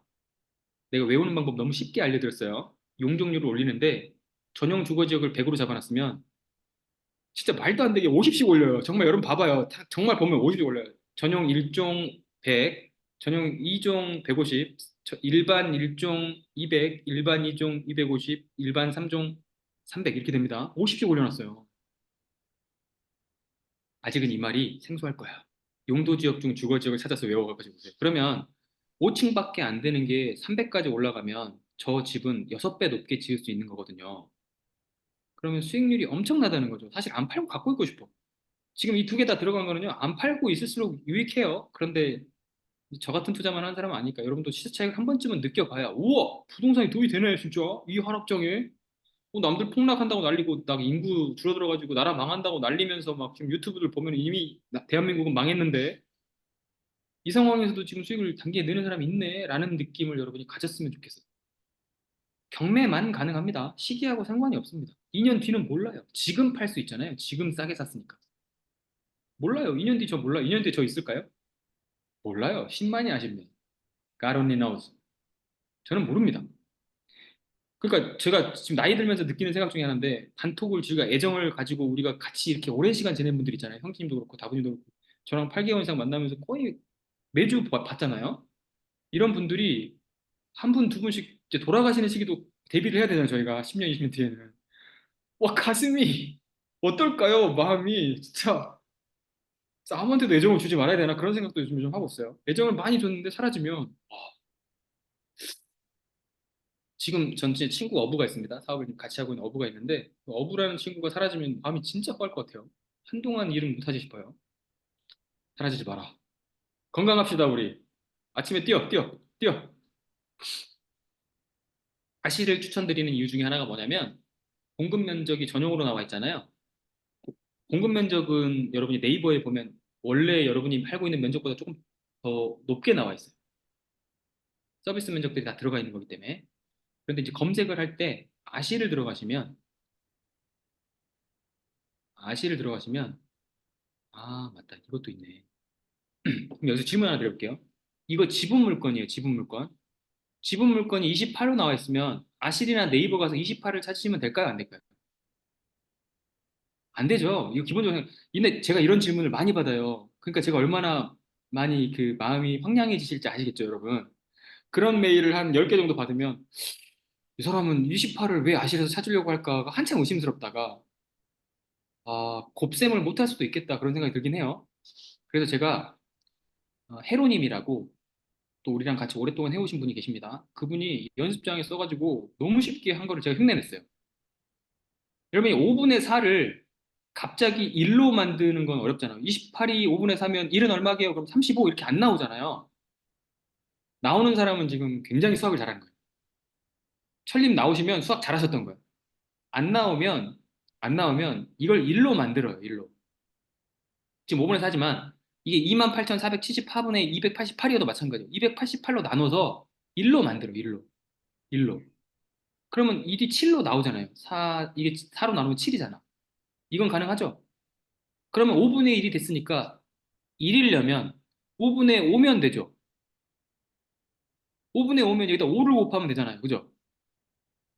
형제님 이해했어요? 이거 가능해요? 안 됐다! 안 됐다! 안 됐다! 좋아요.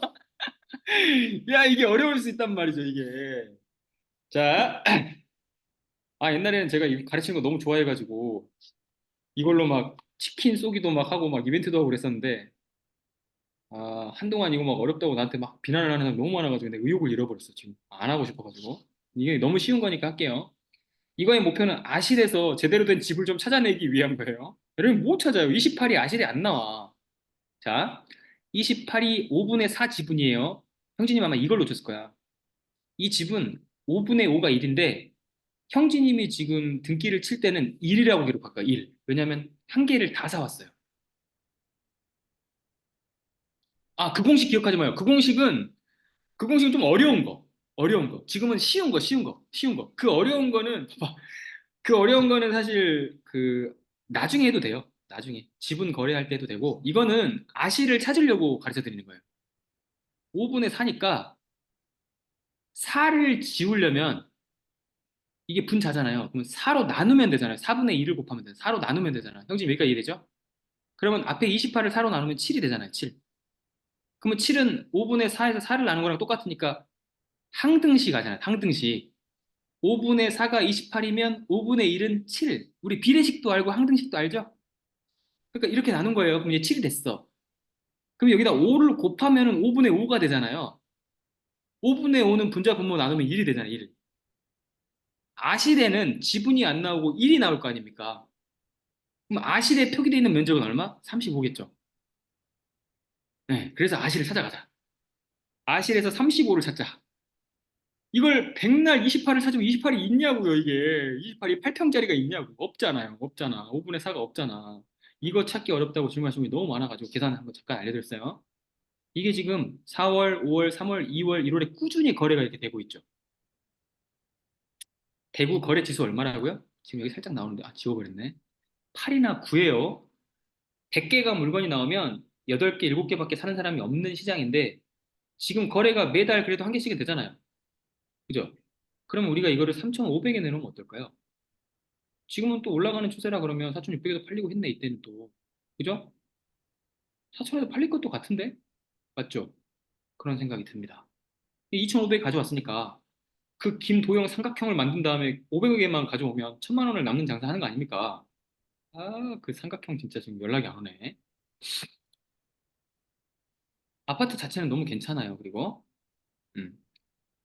앞에 조건이 하나 붙습니다. 가격에 비해 이 형제님 집보다 좋을 순 없잖아요. 집은 5분에 산대. 그럴 수가 없잖아. 여러분 그냥 제가 좋다고 말하면 진짜 좋은 거라고 생각하다. 안 좋지. 안 좋으니까 가서 보고 사면 못 살까 봐 안 보고 산 겁니다. 이거 노룩 바잉이라고 하세요. 노룩 바잉. 안 보고 사. 가서 보면 살 수가 없어. 자, 우리는 투자할 때는 뭐만 보고 사냐? 거래가 되냐 안 되냐. 자, 우리는 기억합시다. 노룩 바잉을 하는 걸로. 여러분이 3천을 갖고 들어가시기로 마음 먹었으면 룩 바잉은 안 돼요. 룩 바잉은 불가능해. 보면 사고 싶지 않아요. 3천짜리 집은. 거래량만 보는 거예요. 팔리냐 안 팔리냐. 왜냐면 노룩바잉을 해가지고 가서 정말 극악한 환경의 난도를 만났으면 예쁘게 만들면 됩니다. 도배장판 새로 깔고 고칠 거 좀 고치고 하면 예쁘게 돼요. 그러니까 이게 화장의 문제예요. 화장의 문제. 여러분 유튜브나 틱톡 영상에서 화장하는 여자들 얼굴 봤죠? 완전 바뀌어요. 남자도 여자로 바꿔버려요. 진짜 저 정도 되면은 저 피부톤이 좀 하얗잖아요. 와, 여자로 바꿔버린다니까 장난 아니야. 그러니까 가능해요. 이게 완전히 뽀아져 있어도 가능해요. 완전히 무너져 있어도 괜찮습니다. 근데 겉으로 봤을 때 꽃 심고 페인트 칠할 아파트면 내부에 배관 문제 같은 거는 있을 가능성이 매우 낮아요. 돈은 배관이 제일 많이 들어요. 제가 배관 문제가 있어도 용산 청파동에 있는 재개발 이런 걸 가져가는 이유는 그거는 비싸질 거기 때문에 가져가는 겁니다. 배관에서 막 이게 주인들한테 복수를 하는 건지 잘 모르겠는데 배관에서 그 주스병이 나오고요. 요구르트 병이 나오고 나는 근데 대단한 게 뭐냐면 넣은 사람도 화가 났지만 그거를 빼낼 수 있는 기술을 갖고 있는 그 배관 업체 아저씨가 너무 그래서 70만 원 들었어요. 40만 원 불렀는데 그냥 돈 더 들었습니다. 달란 대로 다 줬어요. 그냥. 아, 너무 고생을 하셔가지고 한 8시간 동안 빼셨어요. 돌도 들어가 있고요. 그래서 주인이 사이가 안 좋으면 요즘 임차인들이 그 변기에다가 고동 있잖아요. 고동. 다슬기. 그거를 그냥 놓고 내려버린대요. 그러면 정화조 막힙니다. 네, 맞습니다. 역발상입니다. 아, 역발상입니다. 아, 그 대신 천림은 좀 부유해 보이는데 돈이 많을 때 아니에요. 3천 이하로 진짜 제가 왜 3천 이하로 잡냐면 우리가 2,500에 샀잖아요. 첫 번째 안 된다고 말하는 사람한테 보여주고 싶어요. 살 수 있다는 걸 보여주고 싶었어요. 살 수 있다. 할 게 있다. 아니 3천은 진짜 편의점 알바 1년 정도 열심히 하면 벌 수 있잖아요. 아니 젊은 청년들이 너무 야 니들이 그냥 다 풀지 않아서 우리가 이렇게 살고 있는 거냐 그러길래 아니 할 수 있는 게 있어 진짜 있다니까 있다니까 하려고 보여주려고 한 거. 두 번째 이거 노룩바잉 해야 돼요. 노룩바잉 보고 사면 안 돼. 보면은 자기 퀄리티가 높아져 있어 이미. 자기는 인스타 틱톡을 많이 봤고 드라마도 많이 봤고 그리고 내가 꿈꿔오던 집이 있고 내가 생활해 오던 수준의 아파트가 있잖아요. 근데 이게 어떻게 보여요? 가면 그지 같아요 진짜. 저는 돼지굴에서 내가 살으라고 막 이렇게 된다고요. 노룩바잉 하셔야 되는 거. 세 번째는 그럴 수밖에 없어서요. 3천이라는 돈을 가지고 투자를 하고 싶으면 그럴 수밖에 없습니다. 왜 3천이라는 돈은 1주택자한테도 마찬가지예요. 실거주에 몰빵을 하셨어, 지금 여러분. 형준님 같은 경우는 지금 있는 돈, 없는 돈을 다 끌어와서 이걸 만들었단 말이에요. 그럼 두 번째부터는 돈이 빨리 안 생기잖아요. 근데 저는 실거주 1주택 이렇게 몰빵하시기를 추천드리는 이유가 저렇게 해놓으시면 마음은 편해. 나는 지금 두 번째 집으로는 투자를 하는 거지. 내 거는 있어. 다부님도 편하게 투자할 수 있는 거 뭔지 알아요? 자기 실거주 1주택 좋은 거는 마련을 해놨어요. 그러니까 저는 개인적으로 같이 함께 일하고 공유하고 대화를 나누고 할 수 있는 분은 실거주택 마련한 사람하고만 하고 싶은 거예요. 이해되세요? 그러니까 이걸 빨리 가셨으면 좋겠다는 거지. 왜냐하면 대화의 질이나 수준이 너무 달라져요. 지금 다른 걸 이야기하고 꿈꿀 때 거기에 공감하면서 들어오실 수가 없어. 지금 다보님하고 저하고 등기부를 보면서 이렇게 이렇게 얘기를 하고 있는데 이게 이해가 안 돼요, 지금. 그리고 우리는 용적률 468을 보면서 568을 보면서 깜짝 놀라서 웃고 있는데 그 웃음에 동참을 못 해. 언제부터 이게 가능해지냐면 실거주 1주택으로 내 집이 있다라는 안정감이 들고 나서부터 가능해지더라고요. 제가 해보니까 그랬어요. 그리고 제가 만난 모든 사람이 그랬고 어부도 그래요. 어부는 이제 분당이랑 판교랑 뭐 신흥동이랑 서울이랑 이런 데도 아파트 합치면 아파트만 6채 갖고 있어요. 아파트로만 거의 100억대 규모가 될 거예요. 그런 분도 아파트로만 그렇게 하셨는데도 불구하고 첫 집 생기기 전까지는 이런 식의 마음가짐을 못 가졌다고 하는 거예요. 나는 어부를 제일 좋아하니까 어부 말을 잘 믿죠. 아파트 투자는 제가 아는 사람 중에는 부동산 강사들보다 어부가 제일 잘해요. 그래서 자꾸 끄집어내고 싶은데 아직 이제 대기업 팀장이다 보니까 나오면 안 돼. 겸직 금지 뭐 이런 게 있어가지고 빨리 그만뒀으면 좋겠다는 생각 좀 가끔 하고 있어요. 아무튼 끄집어내겠습니다. 언젠간 제가 끄집어내가지고 책에다가 일단 풀어버리지 뭐 이런 사람하고 있다 뭐 이렇게 하면서 나올 거예요 나중에. 그것도 얼굴도 깔끔하게 생겨가지고 여러분한테 인기도 좋을 것 같아요. 그 다음에 한 다음에 역발상을 하셨으면 역발상 하신 김에 하나 더 추가. 지역도 남들이 아예 안 들어가는 지역을 가버리는 거예요. 매수 지수가 10 이하로 떨어져 있는 지역. 그러니까 다른 분들은 이거 80좀 막 올라, 특히 뭐 리치고 선생님이 요즘에 좀 그렇게 많이 얘기했는데 이거 기다렸다가 120 올라오고 140 되면 사세요. 그때 사는 것보다 그때는 경매에 여러분이 낙찰을 받을 수가 없어요. 신권 나올 때 낙찰돼 버립니다. 2021년, 20년을 겪어보신 분들은 서울 아파트가 1회 유찰이 안 돼요. 유찰 되기 전에 다, 아니면 유찰이 됐잖아요? 그러면 신권 가격 넘겨서 낙찰됩니다. 이게 여러분 마음에다 물어보세요. 그렇게 하고 싶으신지. 저는 저한테 자주 물어보거든요. 전 제 마음이랑 친하거든. 그래서 주부에 하고 싶니? 그랬더니 저는 안 하고 싶다는 거예요. 그렇게 왜 사니 굳이? 그러면 남들이 전혀 보지 않는 아무도 안 보고 아무도 말하지 않는 걸로 가서 거기서 거래량이 있는 것만 사면 되지 않을까? 그 2,500 갖고 1,000 남겼으면 여러분 수익률이 얼마입니까, 지금? 이 수익률이 수도권 서울에서 낼 수 있습니까? 전 불가능합니다. 아무리 지금 수강생분들 개인 케어 해주시고 있는 분도 있고 과외하시는 분도 있어요. 그래서 계속 추천을 해드린데도 불구하고 안 돼요. 그 정도로 수익률을 내려면 엄청난 하자가 있어야 돼요. 제가 그 채권자 찾아갔던 것처럼 어, 연변 조폭과 칠성파가 막 그 둥지를 틀고 있어가지고 자, 그때 저도 약간 쫄았어요. 와, 조폭이 있는데 그래 칠성파까지는 국내 조폭이니까 어떻게 뭐 명도로 해본다 치는데 연변 애들은 주민 등록이 안 돼 있는 애들일 거 아니에요. 그래서 얘들은 그냥 나를 찌르고 가도 될 것 같은데 막 그런 생각이 들어가지고 그래서 약간 망설였습니다. 굉장히 망설였어요. 근데 이제 4억 차익을 낼 수 있었죠. 4억 싸게 살 수 있고 그렇게 싸게 살 수 있는 이유, 4억을 싸게 살 수 있는 이유가 뭐냐면 그런 소문이 있는 데를 들어가는 거예요, 그냥. 그러려면 그 정보를 최대한 모으기 위해서 가장 억울할 것 같은 채권자를 찾아가는 거예요. 이 방법도 알려드렸으니까 이제 아이디어로 쓰실 수 있을 거예요. 여러분이 보는 작은 싼 3천 이하의 아파트에는 그런 게 잘 없을 겁니다. 아시겠죠? 이거 왜 이렇게 된 거야? 어, 여기 왜 이렇게 된 거지? 제가 흥분해가지고 뭘 잘못 건드렸나요? 공유돼요, 화면 지금? 네. 제가 너무 자세하게 얘기했어 지금 시간을 초과해버렸는데 괜찮으시죠? 저 원래 이런 식이에요. 너무 마음에 드는 사람들을 만나면 이렇게 초과를 해버려요, 제가. 정비구역도 지정이 돼 있습니다.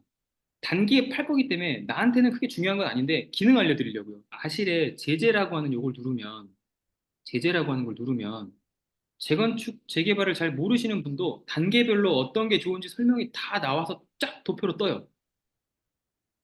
저는 이 대표가 너무 좋은 걸 해결했다고 생각해요. 그리고 매매 지수를 참고하는 서 이렇게 하는 거예요. 잘 봐요.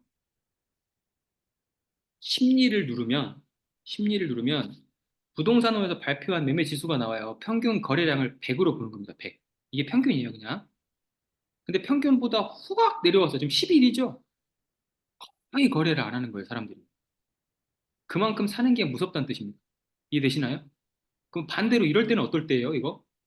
없어서 못 파는 시점이에요. 그럼 너무 충격적인 건 뭐냐면 이 시기하고 이 시기의 차이가 2, 3년밖에 안 된다는 거지. 그러니까 한국은 집을 가지고 무슨 코인처럼 막 이렇게 한국인의 습성인가 진짜. 저는 개인적으로 두 가지 때문에 그렇다고 생각해요. 한국인은 아파트가 노룩 바잉을 할 수 있을 정도로 다 똑같이 생겼어요. 미국 목조주택은 지역마다 뭐 다 달라요, 평수가. 철님 해외 어디 갔다 오셨어요? 미국인가 혹시? 미국이나 캐나다면 좋겠네. 뉴질랜드, 호주도 똑같으니까 좋겠지. 소울권이 모르겠다. 호주도 가셨네. 지금 철님은 부동산 투자를 굉장히 잘할 가능성이 매우 높아요. 100%예요, 100%. 왜 그러냐면 한국에서만 계속 한국 것만 보고 사시는 분들보다는 여러 군데를 거쳐서 어떤 주택 시장이 돌아가는 거를 이제 보실 수 있는 경험이 있으신 분들은 배우면 그걸 비교할 수 있게 돼요. 참 부러운 능력이에요. 이 능력을 어부가 가지고 있어요. 어부가 이제 영어를 그 SK에서 제일 잘하다 보니까 그 해외 출장 가는 팀을 맨날 가가지고 일주일에 한 번씩 출장을 가요. 그래서 가는 지역이 저렇게 다양해. 그래서 가서 맨날 뭘 보냐면 그 지역의 부동산 어떻게 된 걸 보고 오겠죠. 그래서 한국의 독특한 점을 잡아내는데 한국의 독특한 점 중에 하나가 뭐냐면 안 보고 살 수 있는 아파트 중심으로 돼 있다는 게 가장 큰 독특한 점이에요. 다른 지역은 다 달라서 비교가 불가능하고 변호사 없이 살 수 없고 일반인이 진입장벽이 너무 높고 한 사람이 사가지고 그 집에 사는 기간이 평균 12년이에요. 한국은 3년입니다. 그러니까 그래프가 이렇게 되는 거예요. 이게 미국이었으면 이 차이가 10년일 겁니다. 그러니까 우리는 투자를 할 수가 있는 거지 사실. 10년 동안 가만히 가는 집은 투자로는 사실상 불가능. 재미가 없어요. 저처럼 보수적인 사람도 10년 동안 가만히 있는 거에 움직이고 싶진 않네. 그래서 한국은 이렇게 들어갈 수가 있다. 그래서 역발상을 하면 이런 데를 들어가 버리는 겁니다. 철도도 발표가 났지만 예외입니다. 이런 거. 그냥 우리가 할 건 아니고 이런 겁니다. 4,500에 그새 또 호가가 올랐어요. 실거래가 4천에 딱 되니까 500 올렸네. 이게 제일 낮으면 우리 4천에 내놔도 되겠네요. 그죠? 그리고 월세로 묶이면 생각을 하는데 이거 공투가 10명이나 들어간 거라서 월세로 묶일 생각은 안 하겠습니다. 그래서 저는 누구한테 물어봤다. 이렇게 다 입찰하기로 결정을 한 다음에 다부님이 뽑아왔지만 제가 다 이걸 마음대로 결정했어요. 마음대로 결정한 다음에 다부님한테 안 말해보고 내 마음한테 물어본 거예요. 줄부야 괜찮니? 이렇게 물어본 거예요. 그러니까 괜찮대요. 그래서 3천 쓰려다가 그냥 2,500원 깎았어요. 떨어지려면 떨어져라 하고 쓴 겁니다. 다부님한테 이건 얘기해서 최저가 수준에서 그냥 쓰겠다. 왜냐면 태화는 좀 높게 받았거든요. 그러면 그거를 상쇄시켜야 되잖아요. 그런 개념도 있었어요. 그러니까 선생님이라고 해서 무슨 치밀한 분석을 넣어가지고 막 슈퍼컴퓨터에 넣어가지고 이 가격을 정하는 게 아니라는 말씀을 여러분들 드리는 건데 이게 약간 청기누설 같은 거여서 왜냐면 이걸로 수익 실현이나 장사를 하시는 분들도 많을 텐데 그분들한테 너무 죄송하긴 하지만 여러분이 다부님을 따라서 챌린지 21일을 연습하시면 그 실력은 최근에 많은 경험 말고 최근 시세 기준으로는 여러분이 가장 잘 알고 있는 거예요. 한 개씩 해서 그렇지 다부님 100개씩 했잖아요. 전국 걸 다 보면 저 그래서 가격 선정할 때 다부님한테 물어보려고 그랬잖아요. 그때 다행히 이제 들어갈 게 없어서 그랬는데 지금 다부님의 감은 그때의 감 정도는 아니에요. 그땐 진짜 다 했어. 전국 걸 다 해서 이건 다부님한테 물어보지 않으면 안 돼. 우리나라에서 제일 잘하는데? 그런 느낌. 저도 하루 종일 그걸 보고 있진 않잖아요, 지금. 그러면 이 가격은 감이거든요, 감 그냥. 근데 이거는 반복하다 보면 다부님 본인이 느낀 거예요. 이게 횟수가 많이 올라가면 올라갈수록 자기에 맞는 확률이 높아지고 있는 게 재밌어진단 말이에요. 이 시기가 분명히 한 번쯤은 사람이 있어요. 근데 저도 이런 시기가 있었는데 그 시기에 나는 지금보다 훨씬 더 잘 맞추겠지. 근데 그 시기처럼 할 수 있는 업무량이 주어지지 않아요. 지금 너무 많아, 다른 게. 여러분도 한 번만 그 시기를 보내보시면 그 감이 완전히 죽지는 않습니다. 이게 이해가 되나? 임계점을 한 번만 넘어봐요. 그래서 다부님한테 내가 이걸 최소한 3달을 해야 되는 건데 왜 21일로 했어요? 3달 하면 남아있는 사람이 없을 것 같아. 남아있는 사람이 한 명도 없을 것 같아요. 네, 인정했습니다.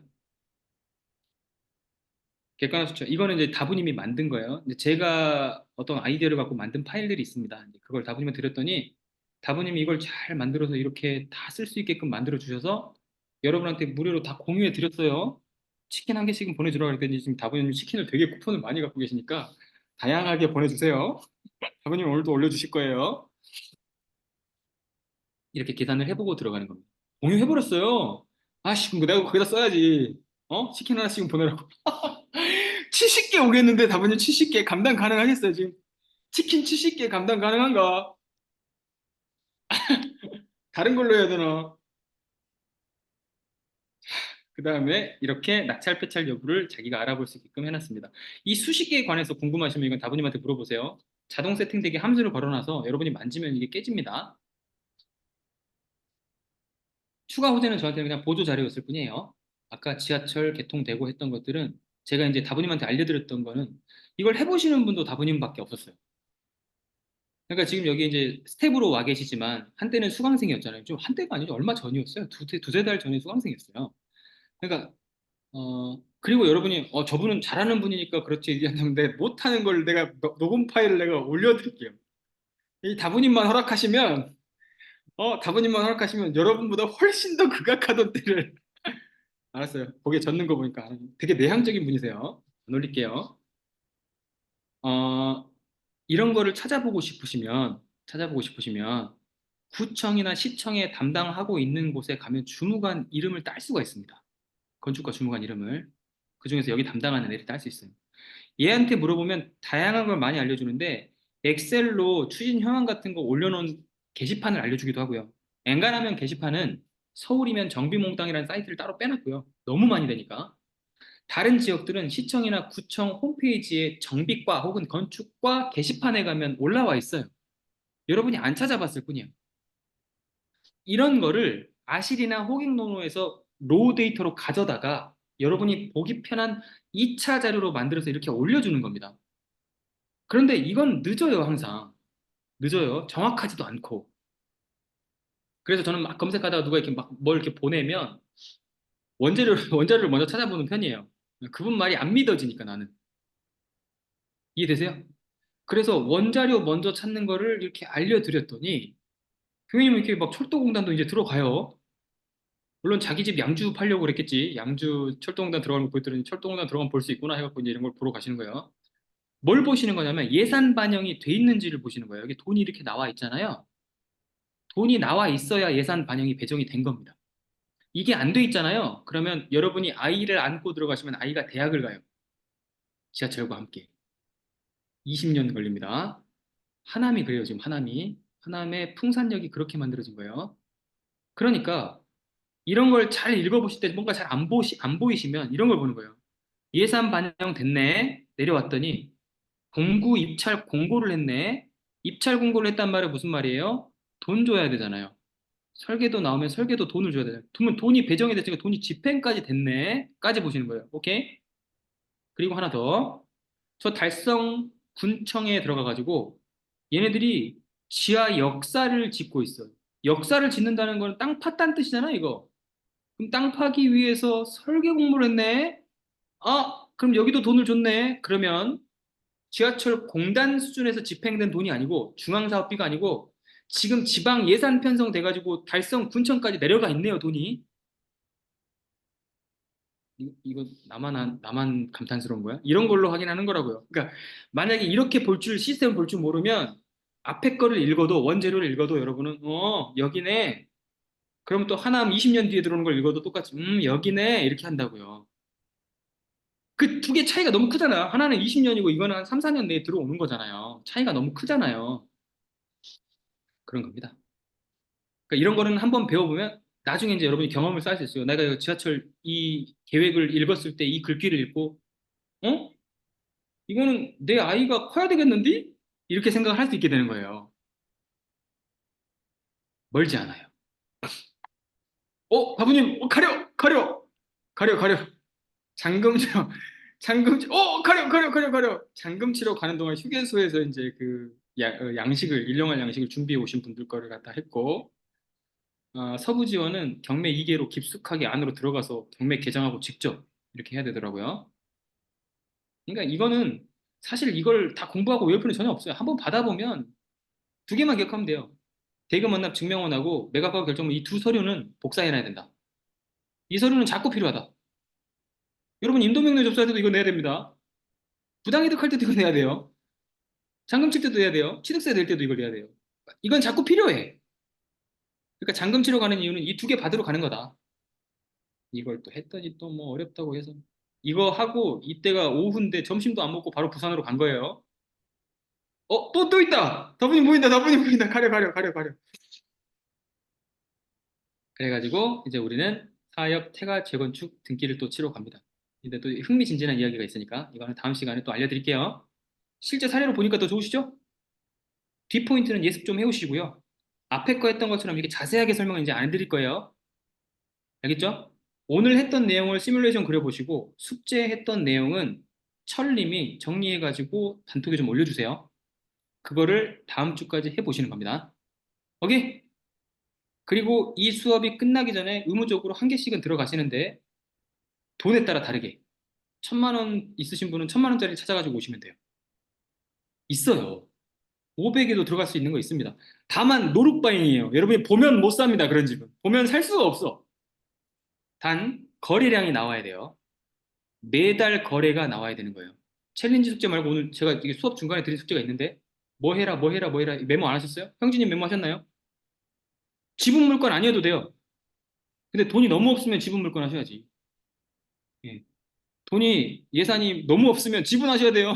온 거를 500 주고 사는 건 불가능해요, 여러분. 그거는 좀 어떤 집일까요? 시골에 안 팔리는 주택이겠어요, 그거는. 그거는 팔기 너무 어려워요. 지분으로 하셔야겠어요. 돈이 너무 없으면 이제 이거 찾아오시는 겁니다. 챌린지처럼 매일 올리는 건 하시는 거고 너무 많았어요? 그럼 오늘 한 번 더 돌려보세요. 아시겠죠? 네, 고생하셨습니다. 오늘 수고했어요. 다시 이거 올려드릴게요.